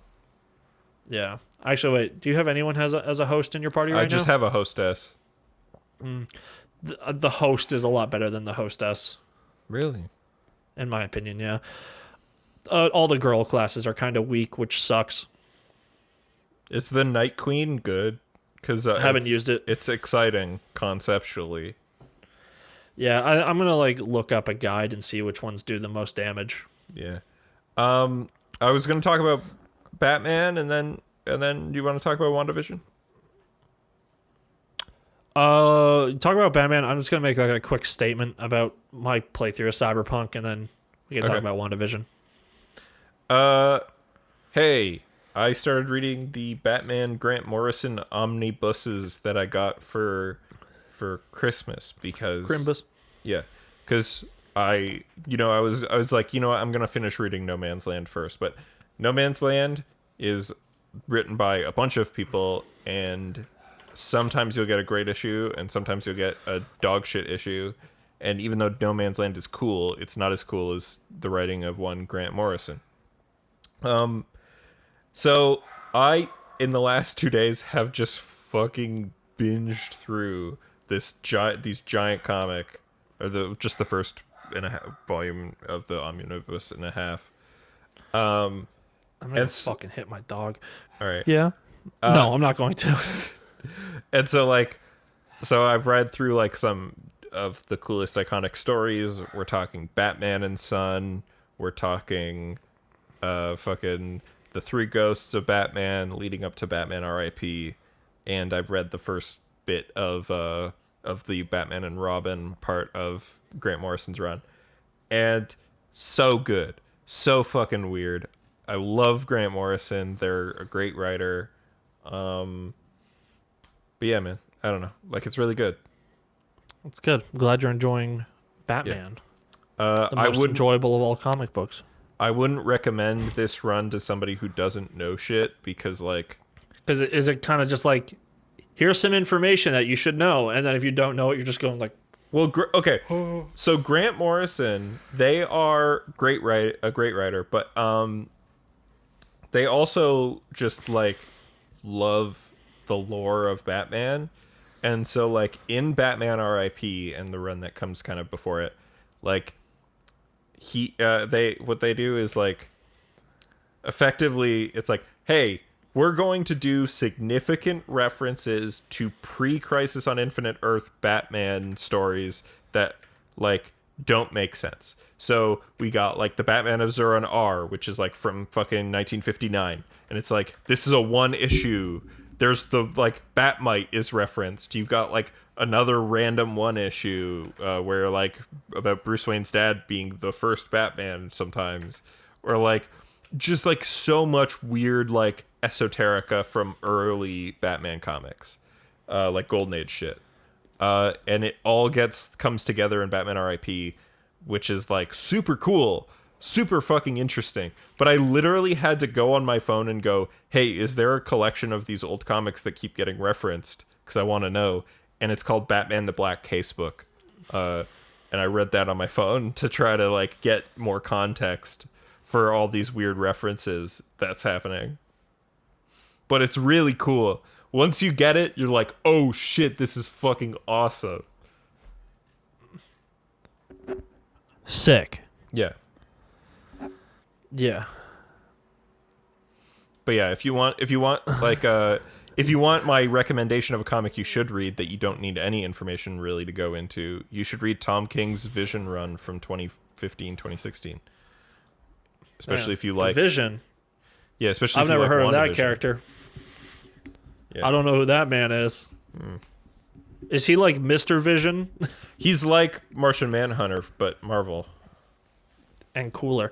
No, that's not true. Yeah, That's rude to Martian I'd say Manhunter. they're about the same. Yeah. Yeah, so anyway, just Batman, cool. Hell yeah. Glad you're enjoying it because you Super need fun. something in your life to have some enjoyment of. Mm-hmm. Yeah. I actually just straight up restarted Cyberpunk. From the top. Yeah. I Make it wasn't that drop. far. I wasn't that far in it. I was like literally doing the missions with Pan Am. I did the thing with Takamura for the parade, or like I had all the setups done for that and shit. I met Pan Am. I did a mission with her. I was continuing those missions, and I had saved Evelyn or whatever the fuck her name was. But then I just kind of like was sitting there playing, and I'm like, I don't like my character. I don't like this dude. You don't like your Because one, I'm a build? dude. Oh, I didn't like my 'cause you build. wanted to play as a I didn't girl. like to be a man. I didn't want to be a man anymore. And for some reason, a game where they advertise the fact that you can drink something and change your entire gender doesn't let you actually change your gender in the game. Or if you want to change all your stats, you have to have like $1 million. So I was like, I'm just gonna start the fucking game over. So that's what I did, and made now a you're girl. playing with Makoto voice. Yeah, now I'm playing as Cherami Lay. Not to be rude to that guy, but she is a better voice actor. She is a better voice actor, but I'm already locked in. Also, I still want to date Pan Am, so Oh yeah, I was like, fuck, gotta miss out on Judy, and then I meet Pan Am, and I'm like, never mind. yeah. Pan Am's cool. Yeah, I her. like Pan Am. Always, we stan a tomboy mechanic Unfortunately, we can't have the tomboy hacker girl who is just as good, but the mechanic is slightly higher because it's more fun and she's got guns. Yeah. Presumably. It sucks that the gay options in the game kind of suck. Oh, Judy's great. What are you No, talking no, sorry. about? That's the lesbian options. Oh, if you're a gay man, you can only date the worst character of the 4 that you can date, apparently. Yeah. Yeah. Because there's one character. There's 2 characters for same sex, but they can only go with their respective sexes, and then there's 2 characters for straight, Yeah. and that's it. And Yep. that's lame. They should have all just been available to any of you. Also, somebody on TikTok said that if you play a straight woman in the game and you date the cop guy, that you He's a cop? Yeah. You have this... He's like fine. His character's actually pretty fun, but apparently like you wind up having sex like a room away from his son or whatever. Just super weird. Gross. Yeah. I get that happens in real life, but God, I don't want to think about it like that. Yeah, like... Yeah. Yeah, so that game is a lot more fun. I went and got gorilla arms as soon as I could, and now I'm just punching the shit out of people. Oh, you're Punch Squad. I'm not full punch squad, but sometimes I'm just like, fuck this. I'm yeah, like, it's you should punch invest. squad. You should invest all your points into body until it's done. Punch squad is my backup. My main is I'm still doing like stealth pistol stuff because that's the way I like. I would, But if I get caught once, I'm just like punch time. honestly, that game has kind of shit stealth to me. So I don't know. I like it. I think it has better stealth than say like Fallout. Yeah, but I don't think Fallout has good stealth either. It like has bad stealth. Yeah. The problem with Fallout is like Fallout stealth and Skyrim stealth. Fucking God, let me sneeze. Bless you. Get out. Bless you.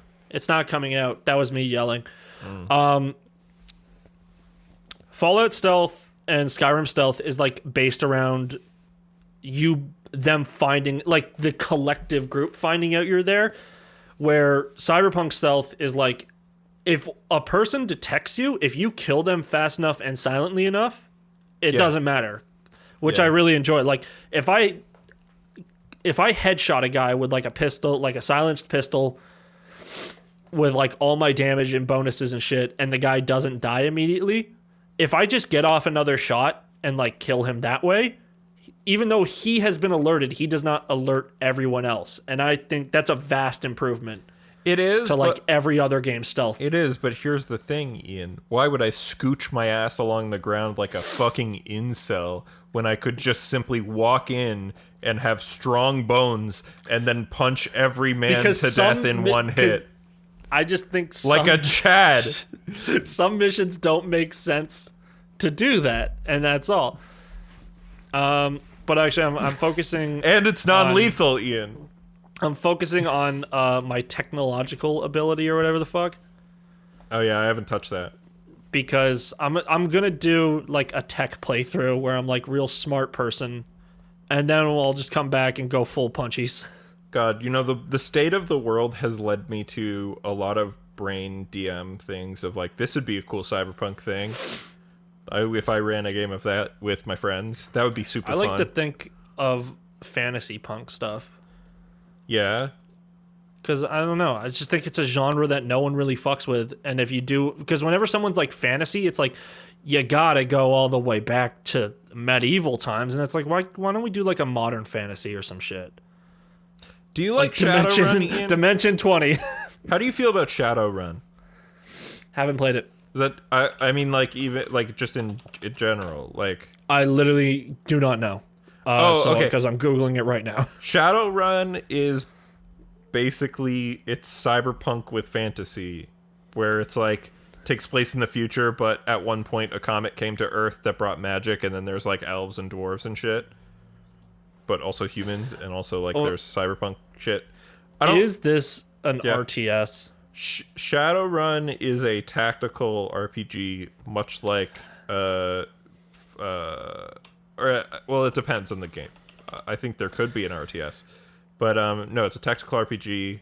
Is like the post Shadowrun Returns, but obviously, like, literally give it that. Let me play a game like sure, Shadowrun sounds cool, but I don't want to play a tactical RPG. Really? I want to play an ARPG.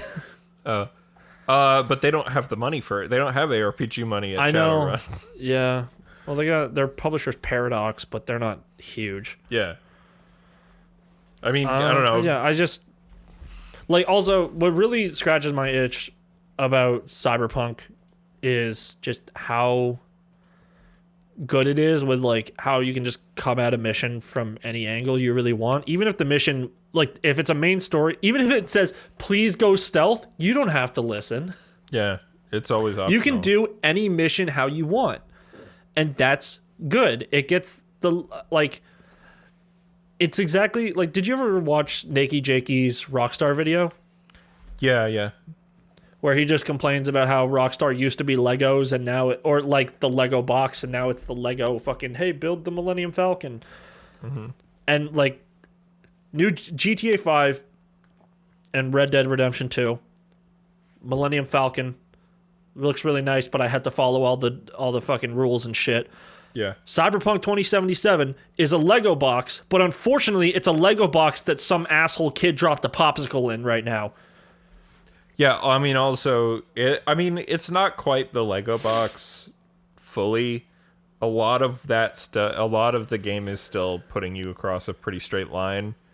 It's just like, well, like in terms of the story, it's like you have to do these things. Because he was talking but it's not quite MGS5 level. You can tackle everything every way. You know what I mean? Which is what he's referring to in the vid. Where like MGS5, but you can have still like ridiculous amount of options. When you do the side missions and stuff, you can as long as you meet the end goal, you can do it however you want. So if like you're being instructed with the Lego box to make a spaceship, you can make like a dumbass like multicolored spaceship all you want. You don't have to like. Yeah, I think it's more like it's a Lego box where the same number of pieces will make exactly 5 spaceships. Yeah, but you can make them however you want, and maybe you can combine them how you want. No, I mean like you pick from the 5. Because like every side mission, it's like, well, there's a back door that you can sneak through. There's a front door you can go balls deep in. There's like, and that's like all your options. What are the other? But like. Comparatively to other games in the open world crime simulators. Yeah, it again, like Cyberpunk 2077 is better than a GTA, but it's what I'm just trying to say here. Cyberpunk is the most Lego box we have right now. Yeah, I guess. Like I'm sure in the future someone will do their best at making another one, but Cyberpunk is the best one right now. It's just garbage at certain things. Like, every single time I get the cops on me, I'm like, I'm just going to reload a save. Because what's the fucking point? Because the cops just spawn behind you. They don't come at you. They don't, like... I've outrun them sometimes, but it's only on low wanted level. Yeah, but once you get, like, up to 3, they're just on you, and they keep spawning, and they do more damage than you can do to them. So no, actually, I just realized I did outshoot the cops once. Okay, well that's nice. That's good for you. That's because I play the game stupid. It's not worth the effort. Yeah. You'd like. Again, I've told you, I've beefed my character up so big. It's ridiculous. It's great. It's not as fun. Even getting cops in GTA isn't fun, but at least it's like it's survivable. It's entertaining. Yeah, and also you lose the cops in Cyberpunk by literally just driving away too much. Mm-hmm. Like they give up so quickly. Yep. Yeah. Anything else, or do you want to get right into the WandaVision? No, we can talk about WandaVision. Hell yeah. So, the first 3 episodes have come out. I talked about the first 2 last week, but Ian hadn't seen them. So, Ian, what'd you think of the first 2 eppies? They're all right. Yeah? Yeah, I honestly, I don't have a lot of affinity for old sitcoms. I think they're kind of boring. I liked what they were doing. I liked how they were playing around with it. But I just like it was kind of just felt like a build up to the moment where they're at the table, like eating dinner. And the choking happens. Oh yeah, but also the boss, he's like yelling like, "How did you get here? Where are you from? Yeah. Why are you here?" And the camera work shifts from being something they could have done in a sitcom of that era to an impossible shot. Yeah. Yeah. I do, man. I liked it better though when that scene, the version they showed of it in the trailer where it wasn't black and white. Because in the trailer, that exact scene happens of him yelling at them, but it's in color. But the background is also all blacked out, so I think it's just completely edited differently. Yeah, I think that's just It was a stinger. It just was like, hey, look, some weird's afoot. But Yeah. The part when he's just choking and she's just going, stop it, stop it, stop it, and I'm just like, God, Jesus. Yeah, it's not a comedy. Kitty, relax. It's a horror. Yeah. Well, it's not really that horror. I mean, it is. It's unsettling, right? It's essentially a creepypasta of itself. Yeah, I don't know. Unsettling and horror just don't really match up to me. Like, I get it that they have stuff in horror is supposed to be unsettling, but if it's just unsettling, I'm like, I don't really consider it horror, but also I'm not an expert on horror, so whatever. Second episode, it was interesting that the Vision gets drunk by Eating gum. swallowing gum. I think funny. the show is actually funny. Like it's. I solid. thought that part was funny. Like Paul Bettany's acting was really good. The part where she's like, where they're all being like, getting drunk out of a flask while that fucking lady just is a wasp in front of them. Mm-hmm. I was like, okay, I don't care. I get it. She's a cunt. You don't like her. She doesn't like you. You try to make her like her and she still doesn't like you. And then she cuts herself and makes a noise that sounds like she's being abused. And the clock is like, Wanda? Who's doing this to you, Wanda? Yeah. It's a good one. That's a good part. And then my favorite they get joke color at the end. Honestly, my favorite joke about episode 2 is the bit where, and it's funny because it's kind of part of how like the world is kind of messed up. That shows that off, but I also laughed really hard at it. Is oh, we're spreading gossip. Well, Rob here is a communist. Yeah. and the entire room goes quiet, and then they all fake laugh. That is such a great moment. Yeah, well, was it a fake laugh, or were they just like, "Oh, Vision, you trickster, you're funny. Well, I didn't know you were one to make jokes." I don't know. But then Rob's sitting there like, "Oh, fuck." Yeah.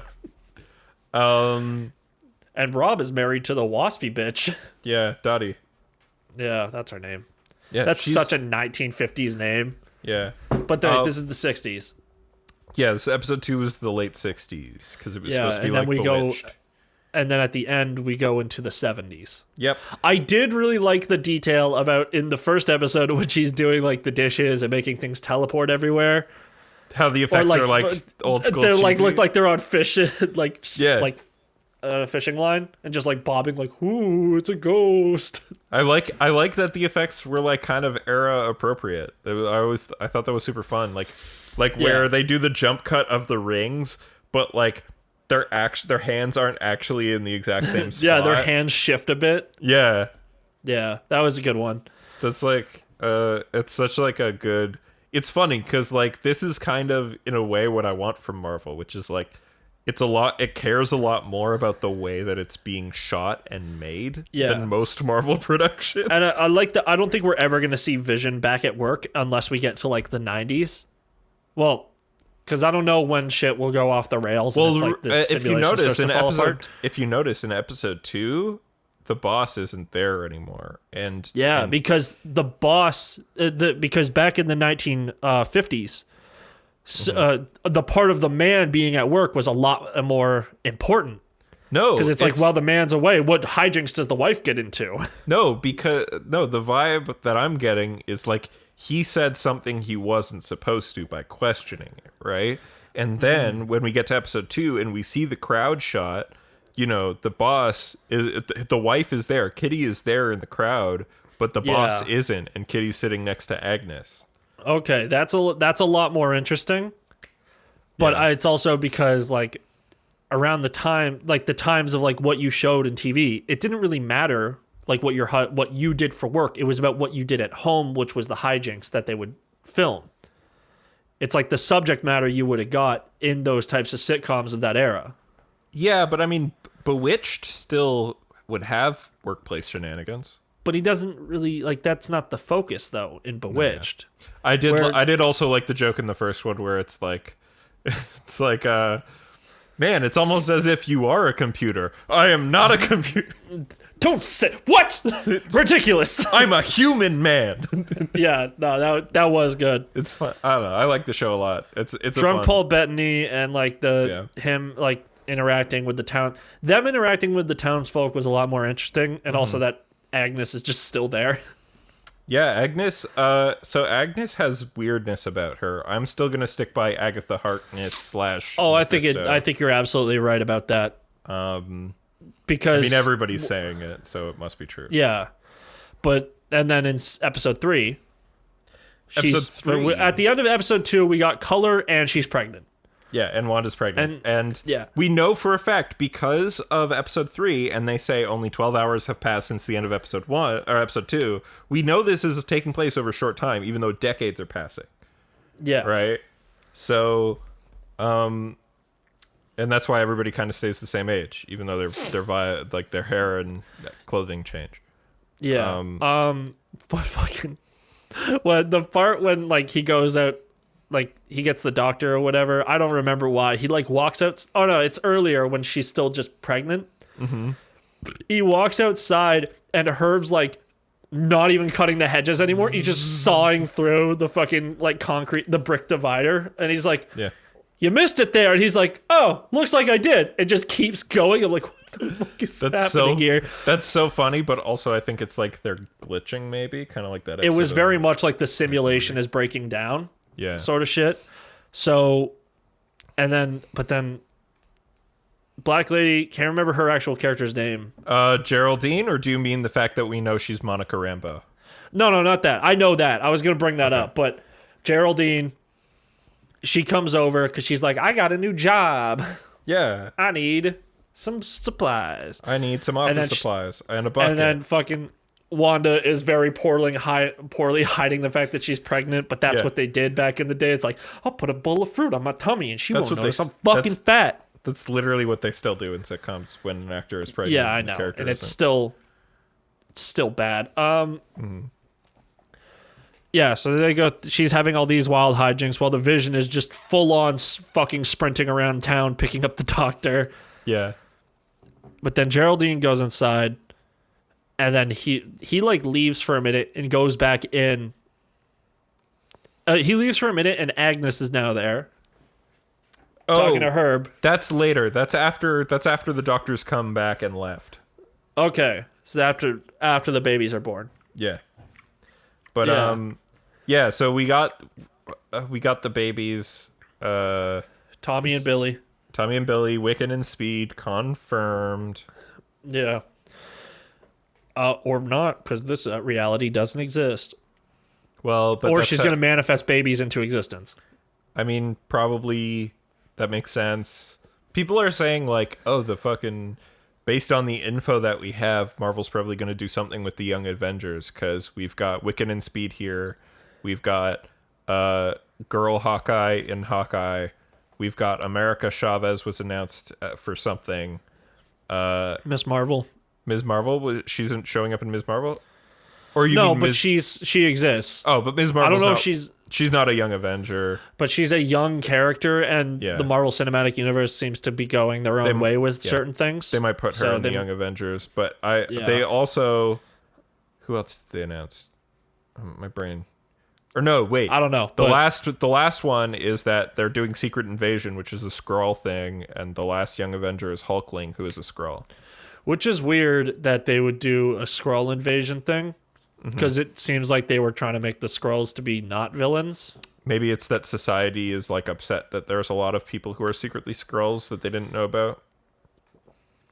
Yeah, maybe. Even though the Skrulls have turned into these people for their own safety. And also, those people actually never existed, so it's like... Yeah. I bet you Maria Hill never existed. It was always the Skrull. Don't do that to me. Why? I like her. Well, I guess she still exists. Yeah. It's not like she disappears forever. The only fucked up thing would be if the Skrulls showed up, murdered that person, and took their place. That would be fucking awful. Probably not good. Yeah, but also they've already been painted as good characters, and once you're coded good in Marvel, they have a hard time. Yeah. Okay, what else? WandaVision. Oh, yeah, so Wanda starts talking about her brother.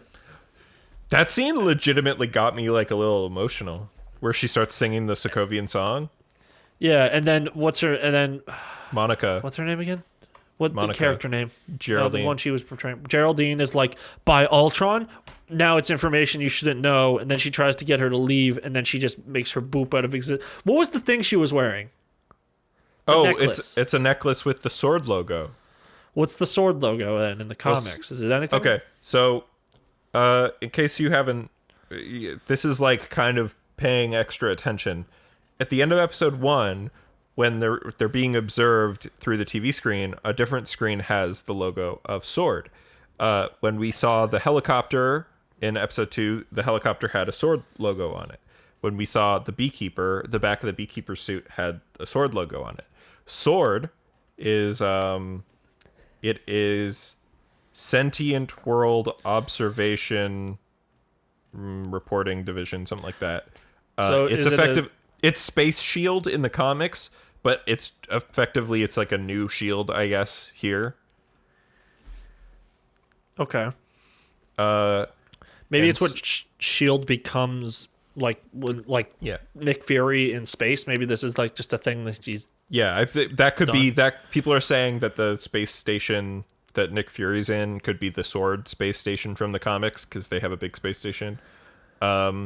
And we know that there are returning characters like Monica Rambeau, Darcy from the Thor movies, and the Asian guy from Ant-Man 2 are all Sword agents in Randall Park. Randall Park.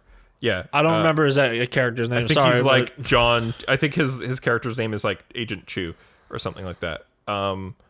But he's an FBI agent in Ant-Man 2, but he's apparently a Sword agent in WandaVision. So Yeah. they got some returning characters to be Sword agents in this show. So I think So the thing we know is like Sword is trying to observe Wanda. You know, Sword. It was probably Randall Park who fucking was saying, "Wanda, who's doing this to you?" through the radio. It sounded kind of maybe like it his did voice. kind of. Yeah, so she ejects her from the simulation violently, and then Vision walks in. And she's like, "Where'd Genevieve go?" And you're just like, "Oh, she just stepped out." Yeah, no, But then also, no, he's Vision like, got freaked she's out like, by it. she's like, oh, she had to go home. And also, he was just talking to Agnes and Herb, who was like, she doesn't have a home. Yeah, she's not from Westview. She's from outside.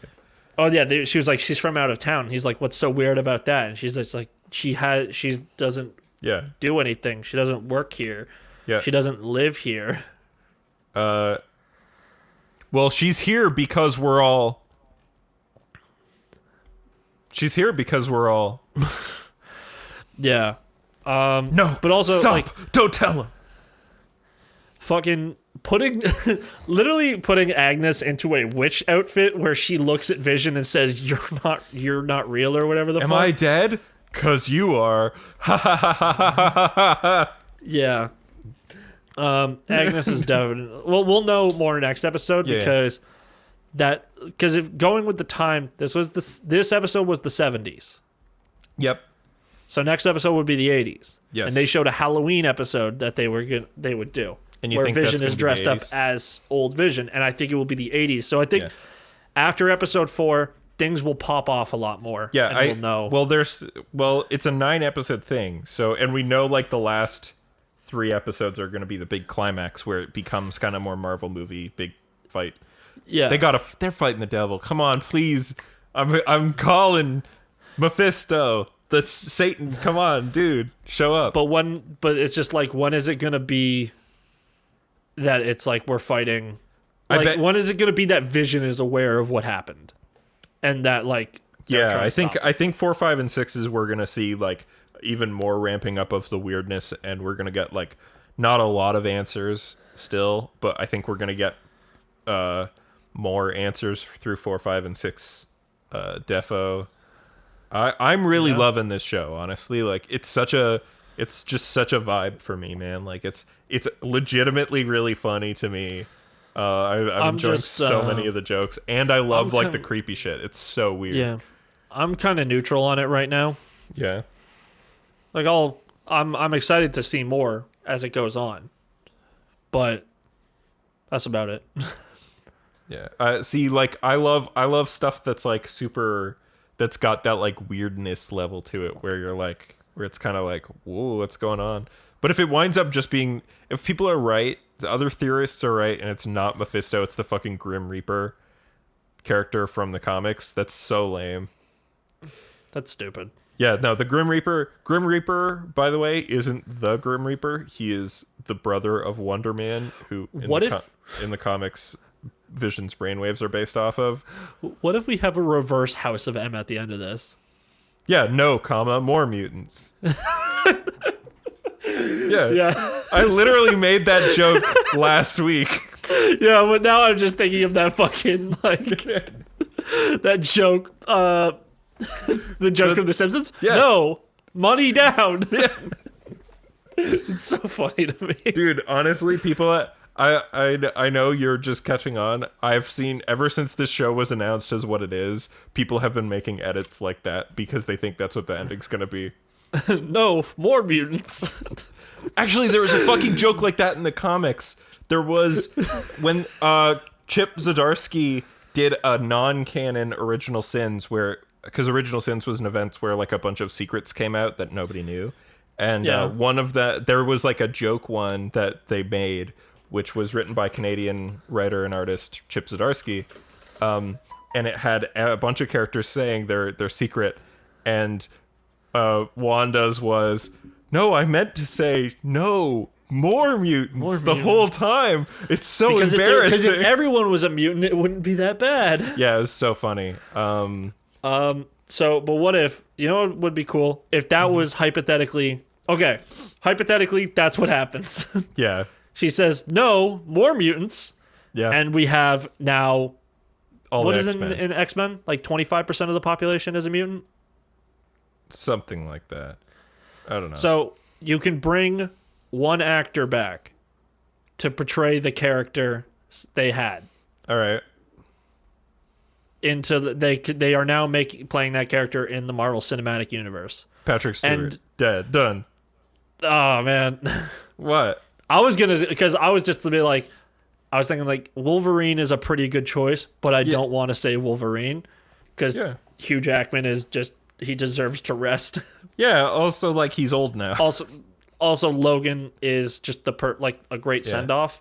And I get that Logan's a send off for Professor X too, but on the other hand, like, you know what? Honestly, I'd be happy to see either McAvoy. Yeah. Or, see, I was actually Stewart. I was not even thinking of Patrick Stewart because I was actually thinking I would like to see McAvoy come back. Yeah. Here is my second. So I know I've already said, bring in McAvoy. Yeah. And Magneto. Well, yeah. Okay. Here's Except my vibe. Here's something that I wanted to say real quick. So but I know an important part of Magneto is that he is a Holocaust survivor. Yeah. And to bring him now would be like, but it's just still, like they don't make it Sir Ian McKellen. It's the other guy. Oh, Michael Fassbender. Yeah, they bring in Michael Fassbender, and he was I was in the Holocaust. I was at Auschwitz, and it's just like, Ian, bro, you clearly weren't. You know, Dark Phoenix takes place in 1993, right? Oh yeah, and he is still, and he still looks just like that because every X-Men was 10. Yeah, every X-Men was 10 years after the last one, but they all came out 2 years after with the newer cast because they were like, new decade, fuck it. You're right. Yeah. First Class is 60s, Days of Future Past 70s, Apocalypse 80s, Dark Phoenix 90s. I guess Patrick Stewart would have been old enough to be Professor X, but also have been like growing up during World War that II. time. Yeah. Yeah, because Patrick Stewart's fucking 80. Yeah. So he was 60 back then, is what I'm saying. Yeah. Can I make another long shot call? Because I know everybody's saying Mephisto. Not everybody, but some people are saying Mephisto, and I've already jumped on that train. Here is one that I have not heard people say, which is, okay, fuck, what's the guy's name who plays Vision? No, my brain just Paul turned Bettany. off. Paul Bettany. Paul Bettany on Fallon or whatever, or the other one, I don't remember. One of the Jameses. But he said that he got to work secretly. It's not been announced, but he got to work with an actor he's never worked before that he wanted to work with before. And that people would be surprised. And then a bunch of people are like, is it Patrick Stewart? Is it Patrick Stewart? Is it Patrick Stewart? Because obviously it's got to be a secret, right? And I'm like, you guys are all dumb. It's Wanda's dad from the comics. Who? Magneto. It's Ian McKellen. I was like, it's Wanda's dad from the comics, and I'm like, oh man, who's that? Like, Magneto. I knew who that was. Yeah, it's Quicksilver and Scarlet Witch's dad in the comics is Magneto. So Yeah. You know, that makes more. I would be more likely to expect Magneto to show up in this than Professor X. Just because of the connection. Although people are saying that Quicksilver is going to show up too. Yeah, but I can see that happening. That makes so much sense. It makes sense. She's bringing back dead people. Yeah. It's just that she's come to terms with the fact that her brother is dead. She has not come to terms with the fact that Vision is dead. Yeah. Which I think is reasonable. Yeah. I think she buried the brother thing by projecting onto Vision. And then now Vision's dead and she has no one to project onto. Hawkeye, but you know. She didn't project onto Hawkeye. Like, I don't know. They had like some sort of relationship. They were like friends. Yeah. Like, you know. Yeah. But I mean, she was friends with Cap too. Does she have like an unknown parent, like Wanda, in the cinematic universe? Well, in the cinematic universe, remember both their parents died when a Stark missile went through their wall, and then they waited for 2 days to die when the second Stark missile went through their wall. But it didn't go off because it was a dud, and they grew to hate Tony Stark. That's why they're bad guys in the beginning of Age of Ultron. Yes. That's again, a lot of people are saying like why the ads are the way they are is like the first one's a Stark ad and it has the blinking red light that goes beep, beep, beep, beep, but it never does anything, which like people are like, oh, that's the Stark missile. And then the second ad and the third ad were both for Hydra products, and that's because they were being experimented on by Hydra and stuff. Yeah. I mean, I like the Stark one. The Stark one was funny. You where know it's what I like a think woman can't operate a fucking toaster. Yeah. Well, what could have been interesting, but it might have just been too expensive for like a simple gag, is to have the guy who played Howard Stark. Yeah. In like Iron Man. No, not in Iron Man. In Captain America. The one. Have him come back and then do another Tony Stark ad later. And have it be the guy from John Slattery. Yeah, John Slattery, like in the later ones. Yeah. That could have been fun. Yeah, but instead they were like going with generic. I think the people in all the ads are the same two people is why. I think it's the same dude and the same woman. Maybe. Probably. I don't know why I said maybe. Like, yeah. Yeah. But yeah, man, like I'm really enjoying WandaVision. Ian's enjoying it a little bit, but I'm enjoying it quite a lot. But yeah, I think it's really fun. Even my mom, I think, is starting to watch it because she's like, that's an original idea for a show. I was like, it's like a bunch of different sitcoms, but there's something wrong with it because I think people are trapped in a sitcom universe or whatever. But yeah, really excited for me to be completely wrong about it being the devil, but I'll die mad about it. Right? Yeah, no, I don't know. We'll see. We'll see if you're either hype or annoyed. I want to see Mephisto so that we have him in universe so we can do one more day in universe because I hate myself and other people. I'm like, God damn it. We need a movie version of One More Day so people can know how bad it was when it happened the first time. Yeah. One More Day is when Aunt May was like dying, and Peter made a deal with the devil to erase his relationship with Mary Jane to save the life of Aunt May. Yep. So then like essentially life gets retconned so that like Peter and Mary Jane never knew each other, and Aunt May's alive. Fuck. What is it? The Flashpoint paradox. But the Flashpoint is like inherently like a Flashpoint's better because Flashpoint is about going back and fixing that problem by accident. Well, no, but like no, because Barry like doesn't realize he went back and caused the problem, and then by the end of Flashpoint he's fixed it, but that just it wound up having a ripple effect, which is why the New 52 is what happened instead of what had happened before, right? Whereas One More Day is like, no, fuck you, Spider-Man's single now, he's never been married anymore, and this will be true for like a long time. Okay. Yeah. Made a lot of people stop reading Spider-Man. Oh, yeah, because people always get mad. Anyways, Let's end this bitch. All right. Thanks so much for listening to the Media Hole podcast. We do this every week, folks, so I'd love for you to, I don't know, subscribe to us on whatever service you use to listen to us, and leave us a review if whatever you use has that as an option. If you like us as well, you can always head to our YouTube, youtube.com/N8SComedy, which has every episode of this show, as well as video essay content from me and my streaming VODs.